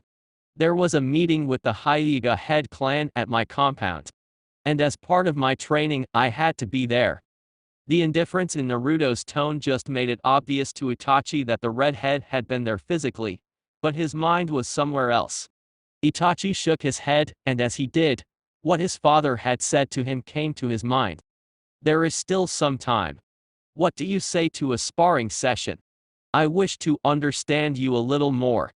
Naruto thought about it for a moment. That is fine, he said. Itachi was honestly surprised that the redhead had agreed. He didn't think he would. Why? Azumi has been bugging me about making a friend, and I think testing myself will tell me how far I have improved. You won't annoy me with things I don't want to hear, and we are in the same position, Naruto explained lightly. There was a slightly shrug of his shoulders though. Why don't you agree to it at the academy? I have my reasons, Naruto said. I haven't run all day. I need a warm-up. Follow me to my training ground. That said, Naruto took off. Itachi blinked. He shook his head before following suit. That's it for this part. If you enjoyed it, then like, share and subscribe for the next video, as it's going to be more interesting, and also check out the other playlist. Hope you would like them too.